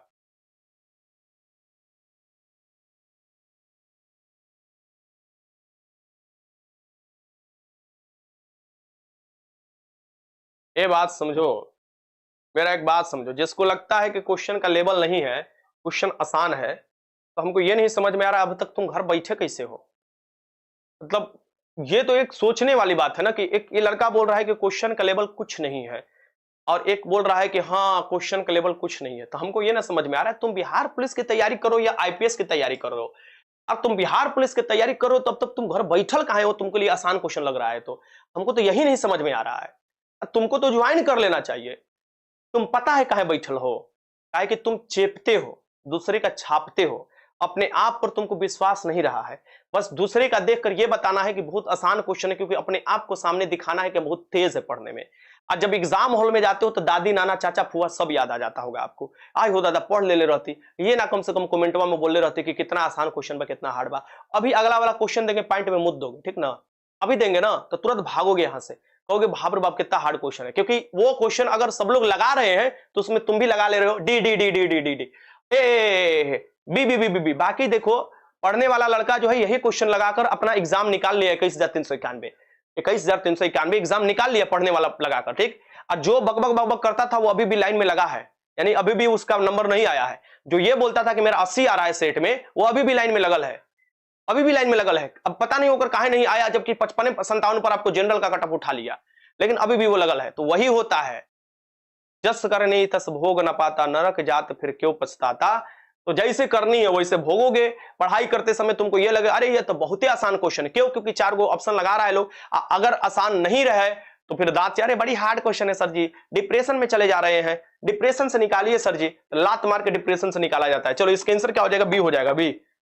आगे चलो क्वेश्चन यहां देखो, सूरज में हाइड्रोजन 71% होता है, हीलियम 26% होता है, बाकी अन्य जो गैस पाई जाती है। चलिए क्वेश्चन नंबर 69 देख लेते हैं। 79, किसकी उपस्थिति के कारण किसी पादप कोशिका और जंतु कोशिका में अंतर पाया जाता है? किसकी उपस्थिति के कारण पादप कोशिका और जंतु कोशिका में अंतर पाया जाता है? तो ये देखिएगा आपको कोशिका भित्ति। कोशिका भित्ति किसकी बनी होती है? सेलुलोज की बनी होती है, ठीक है ना। कोशिका भित्ति के कारण। वैसे क्लोरोप्लास्ट भी जो होता है ये भी आंसर हो जाएगा, क्लोरोप्लास्ट भी आंसर हो जाएगा। किसकी उपस्थिति के कारण पादप कोशिका और पशु कोशिका में अंतर? तो ये क्लोरोप्लास्ट भी आपको जंतु कोशिका में नहीं पाया जाता है, ये दोनों इसका आंसर हो जाएगा। क्लोरोप्लास्ट भी आपको क्या पाया जाता है? प्लांट सेल में ही पाया जाता है, ठीक। तो इस तरीके से अगर सटीक लगाओ तो इसका आंसर सी लगा दो। कोशिका भित्ति तो पता ही है, कोशिका के चारों तरफ पाया जाता है और उसको सुरक्षा प्रदान करता है, उसको कठोरता प्रदान करता है, सेलुलोज का बना होता है, ये भी याद रखिएगा। क्लोरोप्लास्ट जो होता है ये आपको रंग प्रदान करता है आपको पेड़ पौधों में। ये देखिएगा ये दोनों का दोनों आप देखिएगा कि प्लांट सेल में पाया जाता है। आपको टिश्यू जो होते हैं ये प्लांट सेल में आपको पाए जाने वाले होते हैं, यानी ये आपको दोनों का दोनों कहां पाया जाता है? ये कोशिका के अंग है, टिश्यू नहीं है, कोशिका के अंग है, कोशिकांग। ये दोनों को दोनों प्लांट सेल में पाए जाते हैं, कोशिका आपको जंतु सेल में नहीं पाए जाते हैं। कोई बी प्रकार का रक्त वाला व्यक्ति किसी आकस्मिक संकट में किस प्रकार के रक्त वाले आदमी को रक्तदान देगा? ये देखो किसी बी प्रकार का जो है, बी प्रकार का रक्त है और वो व्यक्ति किसी आकस्मिक संकट में किस प्रकार के आदमी को रक्त दे सकता है? तो इसका बी प्रकार का है बेचारा, तो बी को दे ही देगा। यानी एक को तो अपना जात को दे देगा, बी को दे देगा, और एक को जिससे सब ले लेता है, यानी जो एक ब्लड ग्रुप होता है जो सबसे ब्लड ले सकता है, यानी स्वर्गाही कहा जाता है। उसे क्या कहा जाता है? स्वर्गाही। AB प्लस को दे सकता है, यानी कि एक तो बी को दे सकता है, एक AB प्लस को दे सकता है, ठीक ना। तो क्या होगा? एक आपको AB आपको और आप बी को दे सकता है। इसका आंसर क्या हो जाएगा पर आपका? बी हो जाएगा, क्योंकि AB को क्या कहा जाता है? स्वर्गाही कहा जाता है, और O नेगेटिव को स्वरदाता कहा जाता है, यानी सबको दे सकता है। वो O नेगेटिव है, सबसे जो ले सकता है AB प्लस है, ठीक। इसे भी याद रखिएगा, क्वेश्चन आपसे पूछता है। चलिए, रेशम कीट का पालन कहलाता है, रेशम कीट का पालन कहलाता है क्या है ना? ये देखो बहुत से लड़के क्या होते हैं ना कि आज 10 साल से पढ़ाई कर रहे, 6 साल से पढ़ाई कर रहे, 6 साल से। अब वो बताओ 6 साल से जो लड़का पढ़ाई करे 5 साल से, वो बिहार पुलिस के एग्जाम में बैठता है, तो अपने आप का कितना बड़ा मतलब कि वो सोचेगा कि हम बहुत पढ़ने में तेज हैं, काहे कि हम ऐसा कुल क्वेश्चन को उड़ा दे रहे हैं, हम बहुत पढ़ने में तेज। अरे चोट्टा तू कुछ नहीं है, तू 6 साल अपन बर्बाद किया है, वरना बिहार पुलिस तो मात्र 3 महीना में निकालने वाला एग्जाम है। तू लाइफ में किया क्या है? 6 साल बर्बाद किया है, उसके लिए तू कितना भी एक्सक्यूज दे उससे कोई फर्क नहीं पड़ता है। बाकी 3 महीने में बिहार पुलिस निकालने वाला एग्जाम है, और वो जो नए लड़के हैं वो 3 महीने की तैयारी कर रहे हैं, उनको मैं पढ़ा रहा हूं। ये पुराने वाले जो है ना, ये आकर बीच में जो कटअप आपको बताते कि मेरा इतना गया है और इतना कटअप जाएगा, उससे कुछ नहीं होता। वो बस गिने चुने लोग होते हैं। क्या करोगे? ज्यादा से ज्यादा करोगे बिहार पुलिस का रिजल्ट दे दोगे और फिर जाकर फिजिकल में छट जाओगे, काहे कि बुढ़ौती तो आ ही गया है, दौड़ने में तो हालत खराब हो जाएगा। और लड़के वही दौड़ेंगे जो कम एज का है, जो कि आपको नए नए तैयारी शुरुआत किए हैं और पढ़ाई में आपको पास भी हो जा रहे हैं, वो तुरंत मार देंगे दौड़, तुमसे जल्दी मार देंगे। तो ये चीज घमंड मत पालो। भले रिटेन में तुम बहुत ज्यादा तेज हो जाओगे, लेकिन फिजिकल में बचपन से नहीं आगे निकल पाओगे। तो दोनों में बैलेंस बनाकर चलना चाहिए। ये आपत्तिजनक जो कमेंट करना है कि आसान क्वेश्चन है, ये दूसरे लोगों को ड्रामेलाइज करता है, दूसरे लोगों को ये दिखाता है कि भाई तुम्हारी तैयारी एकदम खराब है, ये हम आराम से उड़ा दे रहे हैं। इससे क्या होगा कि नेगेटिव सोचेगा लोग, सोचेगा कि अब तो हमारा तो समझता एग्जाम नहीं निकलेगा, डिप्रेशन में जाएगा। और किसी को तो डिप्रेशन में भेजकर अपने आप को खुशी महसूस करोगे, अभिशाप लगेगा, तुम्हारा एग्जाम कभी नहीं निकलेगा, तुम्हारा उमर सीट में गलती हो जाएगा, तुम्हारा उमर सीट छीन लिया जाएगा, तुम्हारे उमर सीट पर गलत साइन हो जाएगा, और जिस कारण से तुम एग्जाम से बाहर हो जाओगे। तो इन लनुवन पुनवन को शराब मत मतलब लो। चलो, और उसके साथ मेरा भी रेशम कीट पालन कहलाता है। रेशम का कीट पालन क्या कहलाता है? ये कहता है रेशम का कीट कहां पालन किया जाता है? तो पीसी कल्चर में मछली का पालन किया जाता है, सेरीकल्चर। सेरीकल्चर में होता है रेशम कीट का पालन होता है। और रेशम उत्पादन में भागलपुर आपको अपने भारत में रेशम सिटी के नाम से, सिल्क सिटी के नाम से जाना जाता है। और आपको कर्नाटक जो है ये आपको दक्षिण भारत के राज्य जो है उसे सिल्क सिटी के नाम से जाना जाता है। इसका आंसर क्या हो जाएगा यहाँ पर? आपको हो जाएगा सी। शहतूत के पत्ते पर ये आपको पोसा जाता है, रेशम के कीट जो होते हैं उनको पोसा जाता है, और वो शहतूत का पत्ता खा खाकर आपको ये बनाता है, रेशम बनाता है, ठीक ना। अब पीसी कल्चर में मछली का होता है, ठीक है ना। एपी कल्चर में मधुमक्खी का होता है। चलिए, इसका आंसर क्या हो जाएगा आपका? सी होगा, सी। आगे चलते क्वेश्चन नंबर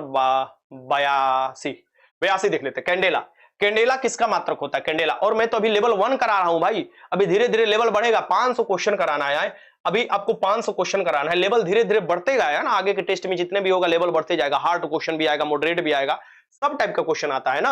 आप कहोगे सर जी आसान क्वेश्चन खाली करा दिए, हार्ड नहीं कराए, सब टाइप का क्वेश्चन कराएंगे, ठीक। कैंडेला किसका मात्रक होता है? ये ज्योति तीव्रता का मात्रक होता है। ज्योति तीव्रता का मात्रक क्या होता है? कैंडेला होता है। और ज्योति फ्लक्स का मात्रक क्या होता है ये बताओ?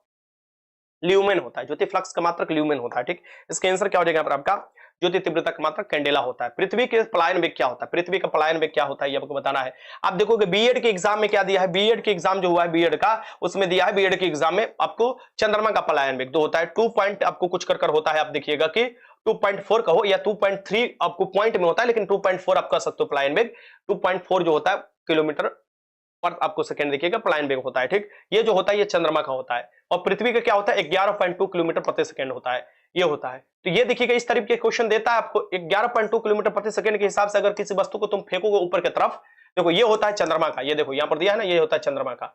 ये देखो यहाँ पर होता है 2.38 आपको होता है, जिसे हम लोग क्या बोल देते हैं 2.4 आपको बोलते हैं किलोमीटर प्रति सेकंड। ये चंद्रमा का आपको पलायन वेग होता है। यही आपको बीएड के एग्जाम में दिया था, ये आपको बिहार बीएड के एग्जाम में। और ये जो है आपको देखिएगा जो आपको 11.2 किलोमीटर प्रति सेकंड है, ये क्या होता है? पृथ्वी का पलायन वेग। इस वेग से अगर पृथ्वी से कोई वस्तु फेंका जाए तो पृथ्वी का गुरुत्वाकर्षण क्षेत्र छोड़कर बाहर निकल जाएगा। Question number 84। बीटा किरण बनी होती है, बीटा किरण। तो बीटा किरण किसकी बनी होती है?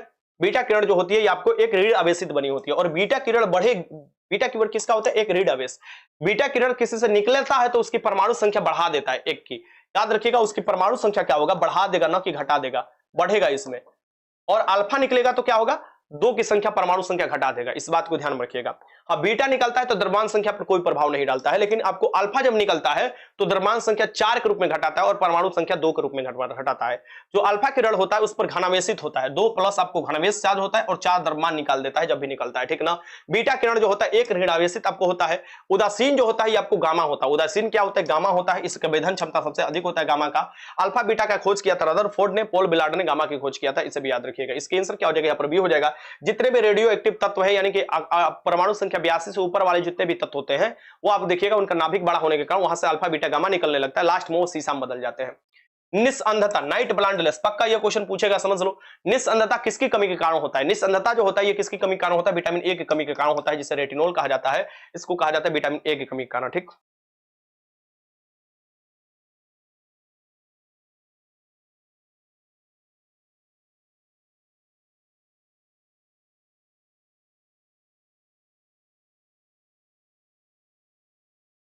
इसका आंसर क्या हो जाएगा? विटामिन ए हो जाएगा, रेटिनोल इसे कहा जाता है, ठीक। विटामिन बी1 को थायमिन कहा जाता है, इस कमी से बेरी बेरी हो जाएगा। विटामिन सी को कहा जाता है आपको एस्कॉर्बिक एसिड। और ये देखिएगा इसकी कमी से आपको कौन होता है? एस्कॉर्बिक आपको रोग हो सकता है। विटामिन डी जो होता है कैल्सिफेरॉल होता है, और इसकी कमी से जो होता है तुम्हारा आपको हड्डी जो होता है ये कमजोर हो जाता है, ठीक ना। विटामिन डी होता है रिकेट्स की भी बीमारी में विटामिन डी ही उत्तरदायी होता है, रिकेट्स हो जाता है विटामिन डी की कमी के कारण, ठीक। इसका आंसर क्या होगा? निस्संधता, यानी कि आपको देखिएगा रात में नहीं दिखाई देना। नाइट ब्लाइंडनेस जो होता है वो आपको रतौंधी जिसे कहा जाता है, वो विटामिन ए की कमी के कारण होता है। विटामिन ए जो होता है वो आपको गाजर में सबसे अधिक मिलता है। रेडियोधर्मिता की खोज किसने किया था? रेडियोधर्मिता की खोज जो किया गया था ये किसके द्वारा किया गया था आपको पता है? देखो जितने भी ये लोग करते हैं ना कि पढ़ने से कोई फायदा नहीं है, ये पढ़ने से क्वेश्चन नहीं आएगा,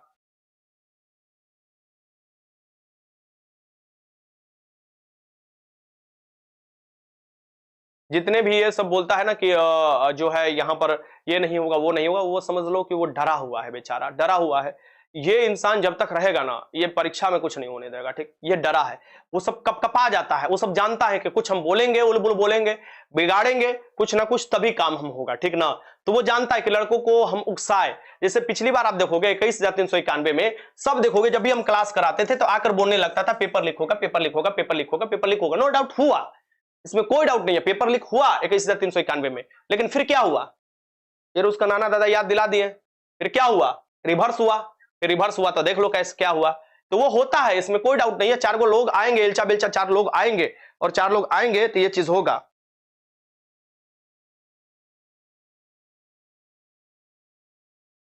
ये होता है। तो वैसे वैसे वैसे वैसे लोगों को ये समाज में बिहार पुलिस नहीं बनने दिया जाएगा। वैसे लोग जो है दूर ही रहे, तो आप देखोगे वैसे लोग आएंगे विरोध करने के लिए। अभी तुम कहां देख रहे हो, अभी जैसे ही कुछ दिन बचेगा लास्ट में देखना वैसे लोग उखड़ कर आते हैं जो पैसा दे देकर अभी से पैसा देने शुरू कर दिए हैं। 2 लाख रुपया, 4 लाख रुपया, इधर पैसा देना, उसको पैसा देना, इसको पैसा देना, हमको करा देना, ये करा देना। ये जो लोग हैं, ये लोग का ब्रह्मांड तब फटता है जब वास्तव में बढ़िया से एग्जाम हो जाता है, तब गली गली घूमते हैं, ए सर जी हमारा पैसा दिलवा दे ना, ए सर जी थोड़ा फोन कर देते हमारा पैसा, हम गरीब घर से आवे। अरे चुट्टा, तू गरीब घर से आते तो पैसा देते बिहार पुलिस के लिए रे?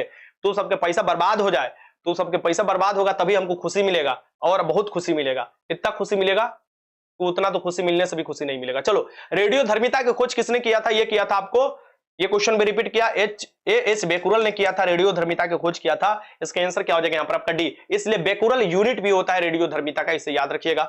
निम्नलिखित में से कौन सा यौगिक है? यौगिक बताओ इसमें से कौन है? 9th क्लास का क्वेश्चन है।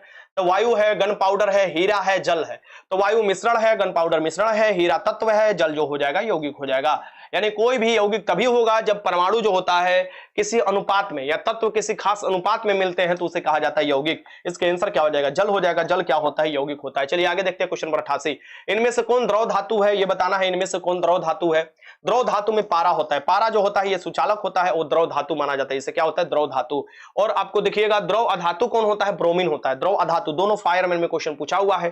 द्रव अधातु क्या होता है? आपको ब्रोमीन होता है। और द्रव धातु क्या होता है? पारा होता है। सबसे आपको हल्का जो है धातु पूछे, सबसे हल्का धातु अगर पूछ लेता है तो वो होता है लिथियम। ये भी याद रखिएगा, आपसे क्वेश्चन पूछे तो। आगे चलते, इसका आंसर क्या हो जाएगा? डी हो जाएगा, पारा। क्वेश्चन नंबर 89, भोजन में आयोडीन की कमी से होने वाला रोग कौन सा है? ये क्वेश्चन आपको देखोगे कि आयोडीन की कमी से होने वाला रोग, इसी टाइप का क्वेश्चन दिया हुआ था दरोगा में। तो आयोडीन की कमी से होने वाला जो रोग है गोइटर रोग है। आयोडीन जो होता है, आपको यह भी पूछ सकता है कि आयोडीन समस्थानिक का प्रयोग किसमें किया जाता है? तो गोइटर रोग जो होता है, जिसे गलगंड रोग कहा जाता है, उसको पता लगाने के लिए ये घेघा रोग कहा जाता है इससे, जिससे आपको गला फूल जाता है। क्योंकि आपको देखिएगा थायराइड ग्रंथि से थोरक्सिन हार्मोन कम स्रावित होता है कि उसको क्या कम मिलता है? उसको मिलता है आपको नमक में आयोडीन की कमी हो जाता है, या आयोडीन की कमी होता है, इसके कारण से ये बीमारी होता है। वेरी वेरी विटामिन B1 के कारण, अस्कर्बी विटामिन C, रिकेट जो होता है विटामिन D के कारण होता है। इसका आंसर क्या हो जाएगा? यहाँ पर आपका डी हो जाएगा। मधुमेह रोग संबंधित है। मधुमेह रोग किससे संबंधित है? ये आपको देखिएगा, मधुमेह रोग में क्या होता है? इंसुलिन हार्मोन जो होता है आपको ये क्या होगा? कम स्रावित होगा या अधिक स्रावित होगा? कम स्रावित होने लगता है, जिस कारण से देखिएगा चीनी की मात्रा बढ़ जाता है। ये देखिएगा लैंगरहैंस के दूपिका से निकलता है। कहां से? लैंगरहैंस की दूपिका के बीटा सेल से निकलता है। कहां से? बीटा सेल से निकलता है। लैंगरहैंस की दूपिकाओं से बीटा सेल से निकलता है ये। और ये क्या निकलता है? इंसुलिन निकलता है। और इंसुलिन क्या करता है? तुम्हारा शरीर में ग्लूकोज की मात्रा को नियंत्रित करता है, और वही कम हो जाएगा तो फिर कहां से नियंत्रित होगा? इसका आंसर क्या हो जाएगा? आपका सी हो जाएगा। और इंसुलिन का सुई जो दिया जाता है उसमें क्या मिलता है? जस्ता मिला होता है। क्या होता है? जस्ता पाया जाता है इंसुलिन में, इसे भी याद रखिएगा। इसका आंसर क्या हो जाएगा? आपका सी हो जाएगा। 91, एक ही प्रकार के परमाणु निम्न में से किसमें मिलता है? एक ही प्रकार के परमाणु मिलेंगे, ध्यान में रखिएगा। एक ही प्रकार के परमाणु, जैसे O3 होगा, एक ही प्रकार का ऑक्सीजन 3 हो गया। O2 हो गया, एक ही प्रकार के परमाणु है, ऑक्सीजन 2 हो गया। हाइड्रोजन गैस होगा, H2 है, एक ही प्रकार के परमाणु। ये सभी के सभी किसमें मिलते हैं? आपको तत्व में मिलते हैं, या तत्व में। और एक आपको देखिएगा, आपको एक से अधिक प्रकार के परमाणु किसी खास अनुपात में, या एक से अधिक प्रकार के तत्व किसी खास अनुपात में, यानी अनुपातिक नियम लागू करता है तो वो हो जाता है यौगिक, ठीक। और कोई अनुपात ना हो, ऐसे ही मिला दे, वो हो जाता है मिश्रण। इसका आंसर क्या हो जाए? इसे तत्व कहा जाता है, तत्व। आगे चलते हैं। वाहन पीछे आने वाली वस्तु को देखता है। वाहन में आपको पीछे से आने वाली वस्तु को देखने के लिए किस दर्पण का प्रयोग किया जाता है? इसमें उत्तल दर्पण का प्रयोग किया जाता है। किसका? उत्तल, क्योंकि उत्तल दर्पण में प्रतिबिंब छोटा छोटा बनता है और विस्तृत बनता है। तो आप देखोगे साइड मिरर के रूप में आपको लगा रहता है, इसमें छोटा छोटा प्रतिबिंब बनता है और विस्तृत बनता है। इसका क्या कहा जाता है? उत्तल दर्पण। यह साइड मिरर के रूप में इस्तेमाल किया जाता है। अवतल दर्पण का प्रयोग कहां किया जाता है? सामने प्रयोग किया जाता है। यानी अवतल दर्पण का प्रयोग नाक, काना, गाल, जो मुंह है उसके छोटे छोटे भाग देखने के लिए। साथ में आप देखिएगा कि आपको हजामती जो हजामत बनाते हैं, यानी उसमें भी आपको जो चेहरा बढ़िया दिखाई देता है, वो किस कारण से दिखाई देता है? इसी कारण से, अवतल दर्पण से। इसका आंसर क्या हो जाएगा? यहाँ पर आपका सी हो जाएगा, सी। उत्तल दर्पण हो जाएगा, आपको पीछे से वस्तु आ रही है देखने के लिए आपको इस्तेमाल किया जाता है। चलिए, अब ये जो होता है ये भी ध्यान में रखिएगा कि उत्तल लेंस का प्रयोग कहां किया जाता है? तो आपको सूक्ष्मदर्शी में उत्तल लेंस का प्रयोग किया जाता है, क्योंकि ये वस्तु को बड़ा दिखाई देता है। निम्नलिखित में से यक्ष्मा रोग जो होता है, टीबी जिसे कहा जाता है, टीबी जो रोग होता है, ये टीबी रोग होता है, ये किस कारण से होता है? ट्यूबरकुलोसिस जो बीमारी होता है, ये जो आपको ट्यूबरकुलोसिस जो बैक्टीरिया होता है उस कारण से होता है। ट्यूबरकुलोसिस बैक्टीरियम जो होता है, ये आपको टीबी की बैक्टीरिया होता है, और ये टीबी बीमारी जो होता है बैक्टीरिया जनित बीमारी होता है, और ज्यादा धुआं पीने से भी टीबी होता है। चलिए क्वेश्चन नंबर 94 देख लेते हैं। धुआं मैंने सिगरेट उगरेट जो पीते हैं। दूध में उपस्थित शर्करा क्या है? दूध में उपस्थित शर्करा जो है ये लैक्टोज शर्करा है, ये इसका क्वेश्चन रिपीट किया। फल में जो उपस्थित शर्करा है उसे फ्रुक्टोज कहा जाता है। ये सबसे मीठी शर्करा जो होता है फल का शर्करा होता है फ्रुक्टोज। दूध में होता है लैक्टोज, लैक्टोमीटर द्वारा दूध की शुद्धता मापा जाता है। क्लोरोफिल की संरचना में कौन सा तत्व सम्मिलित होता है? क्लोरोफिल जो होता है ये पौधे में पाया जाता है, हरा होता है। क्लोरोफिल जो होता है उस कारण से पौधे हरा होता है। और क्लोरोफिल में मैग्नीशियम पाया जाता है। क्या पाया जाता है? मैग्नीशियम पाया जाता है, इसे याद रखिएगा। पोटेशियम कहां पाया जाता है? एप्पल में पाया जाता है, APPLE, एप्पल में पाया जाता है, सेब में। और पोटेशियम पाया जाता है इसलिए आपको कहा जाता है कि भाई पोटेशियम का सेवन इसलिए किया करो क्योंकि हृदय के लिए जरूरी होता है। इसकी कमी से आपको हृदय घात हो सकता है पोटेशियम की कमी से। और आपको जो किएगा सेब में अच्छा खासा पोटेशियम मिलता है और पोटेशियम खाना चाहिए आपको, यानी कि सेव के माध्यम से खाना चाहिए, इसे भी याद रखिए। इसका आंसर क्या हो जाएगा? सी हो जाएगा। लोहा जो मिलता है ये हीमोग्लोबिन में मिलता है या पालक में मिलता है। एनीमोमीटर किसके मापन के लिए प्रयोग किया जाता है? एनीमोमीटर जो मापन के लिए प्रयोग किया जाता है यह हवा के आपको वेग मापता है, यानी हवा के वेग मापने के लिए एनीमोमीटर का प्रयोग किया जाता है। इसके आंसर सी हो जाएगा। वायुमंडलीय दाब मापने के लिए किसका प्रयोग किया जाता है? बैरोमीटर का प्रयोग किया जाता है, इसे याद रखिएगा। नमी मापने के लिए यानी आर्द्रता मापने के लिए किसके किया जाता है? हाइड्रोमीटर का या हाइग्रोमीटर। हाइड्रोमीटर तो आपको घनत्व मापता है, वायुमंडलीय घनत्व जो मापता है उसे मापता है। हाइग्रोमीटर जो मापता है वो आपको नमी मापता है, सापेक्षता जो आर्द्रता है वो मापता है, ठीक ना। ये भी याद रखिए। इसका आंसर क्या हो जाएगा यहाँ पर आपका? वायु के वेग जो मापता है वो एनीमोमीटर मापता है, ठीक। रेनगेज से आपको वर्षा का मापन किया जाता है। ग्रेगर मेंडल निम्न में से किसके प्रतिपादन हेतु प्रसिद्ध है? ग्रेगर मेंडल जो है ये आपको देखिएगा आपको किसके लिए थे? ये अनुवांशिकता के नियम दिए थे। किसके दिए थे? अनुवांशिकता के नियम। और ये मटर के पौधे पर किए थे। किसके लिए? मटर के पौधे पर आप लोगों ने गार्डन जो आपको पी था उसके लिए आपको जाना जाता है। स्लाइडेन एंड स्वान जो है ये आपको किसका सिद्धांत दिया था? स्लाइडेन एंड स्वान मिलकर। भोपाल दुर्घटना में किस गैस का रिसाव हुआ था? यही आ गया क्वेश्चन। भोपाल दुर्घटना जो हुआ था 2 से 3 दिसंबर को हुआ था 1984 में। ये आपको अमेरिका के एक कार्बाइड की फैक्ट्री था, उसमें मिथाइल आइसोसाइनेट का MIC का आपको होता है रिसाव हो जाता है। मिथाइल आइसोसाइनेट MIC इसका रिसाव होता है जिस कारण से लोग मारे जाते हैं। इसका आंसर क्या हो जाएगा? सी। क्वेश्चन नंबर 99 निंद्रा रोग पैदा करता है। निंद्रा रोग जो होता है ये आपको किस कारण से? प्रोटोजोआ से होने वाला रोग है और इसमें सीसी मक्खी पैदा करता है जिसको कहा जाता है ट्रिपनोसोमा कहा जाता है। ट्रिपनोसोमा जो होता है ये निंद्रा रोग पैदा करने के लिए उत्तरदायी होता है और ये सीसी मक्खी जो होती है इसका वाहक होती है और ये प्रोटोजोआ जनित बीमारी है। उस दिन का नाम बताइए जिसे विश्व पर्यावरण दिवस के रूप में मनाया जाता है। तो विश्व पर्यावरण दिवस के लिए सम्मेलन हुआ था सबसे पहले 1972 में सम्मेलन हुआ था और इसलिए 1974 से देखिएगा विश्व पर्यावरण दिवस जो मनाया जाता है 5 जून को मनाया जाता है। हर साल 5 जून को आपको विश्व पर्यावरण दिवस मनाया जाता है, इसे भी याद रखिएगा। अब चलते हैं यहाँ पर विश्व पर्यावरण तो हो गया। विश्व वन्यजीव दिवस जो मनाया जाता है 3 मार्च को मनाया जाता है विश्व वन्यजीव दिवस। याद रखिएगा आर्द्र भूमि भी दिवस याद रखिएगा। आर्द्र भूमि जो दिवस है,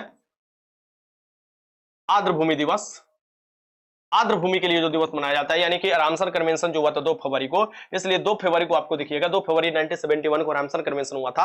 आर्द्र भूमि को बचाना था, इसलिए 2 फरवरी को हम लोग यहाँ मनाते हैं आर्द्र भूमि दिवस मनाते हैं, वेटलैंड डे मनाते हैं।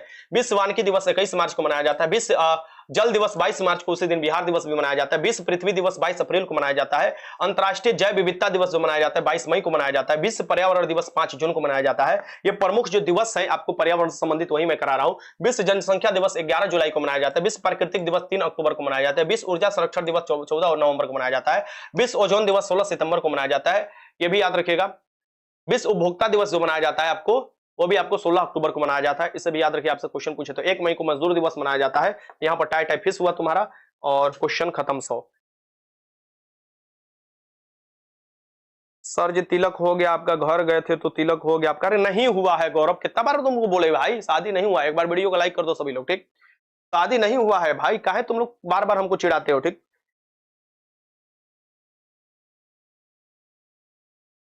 चलो अब अगला क्वेश्चन जो होगा थोड़ा मॉडरेट से लेके हार्ड क्वेश्चन होगा, यानी 50 करीब क्वेश्चन जो मैं हार्ड डालूंगा आपको। बाकी जो कहते हैं उनको कहने देने दो, कोई चिंता करने की जरूरत नहीं है। भागलपुर में ओपन टेस्ट में 64 आया है, बहुत अच्छा है, कोई दिक्कत नहीं है, अच्छा स्कोर है। 60 के ऊपर जितना भी स्कोर करे बहुत अच्छा है। 50 से 60 के बीच में जो कर रहे हैं आने वाले 40 दिन में वो भी 60 के ऊपर करने लगेंगे, बशर्ते रिवीजन लगातार टेस्ट लगाते रहिए, बढ़िया होगा। सासाराम में आपका घर कहाँ है? गोलक्षणी है।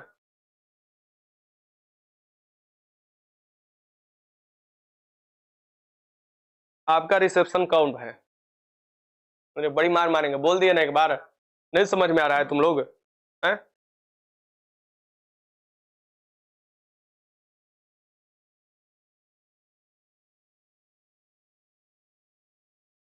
चलिए ठीक है, तैयारी करते रहिए और कल होगा आपको तेरी यादें सीरीज भी होगा। रात को भी कुछ ना कुछ मैं आपको क्वेश्चन कराऊंगा और कुछ ना कुछ आपको जरूर मिलेगा। चलिए मिलते हैं। सब्सक्राइबर की भर्ती से रिलेटेड भी कोई आपको इन्फॉर्मेशन नहीं है, आएगा तो जरूर दिया जाएगा। एक बार सभी लोग वीडियो को लाइक कर दीजिए। और शुक्रवार को आपको पता ही है कि आपको शुक्रवार को आपको गांधी मैदान में सुबह 6 बजे टेस्ट रखा गया है 5 नंबर गेट पर। तो जो भी पटना वाले लोग होंगे अगल बगल वाले वो आ सकते हैं, पार्टिसिपेट कर सकते हैं। और समय से आइएगा तभी क्वेश्चन पेपर मिल पाएगा आपको। तो समय से आना होगा और पार्टिसिपेट करना होगा, तभी आपको पता चलेगा क्या है स्थिति और कंपटीशन का लेवल क्या है। ठीक है ना, एकदम पूर्णिया में आ जाएगा। सर जी शादी कर लीजिए, पहले तू कर, चुट्टा कहीं का, हमारा शादी के चक्कर में पड़ल है। अभी एजे क्या हो रहा है। चलो मिलते हैं, अपना ध्यान रखिएगा, तैयारी निरंतर करते रहिएगा। बाय बाय, जय हिंद।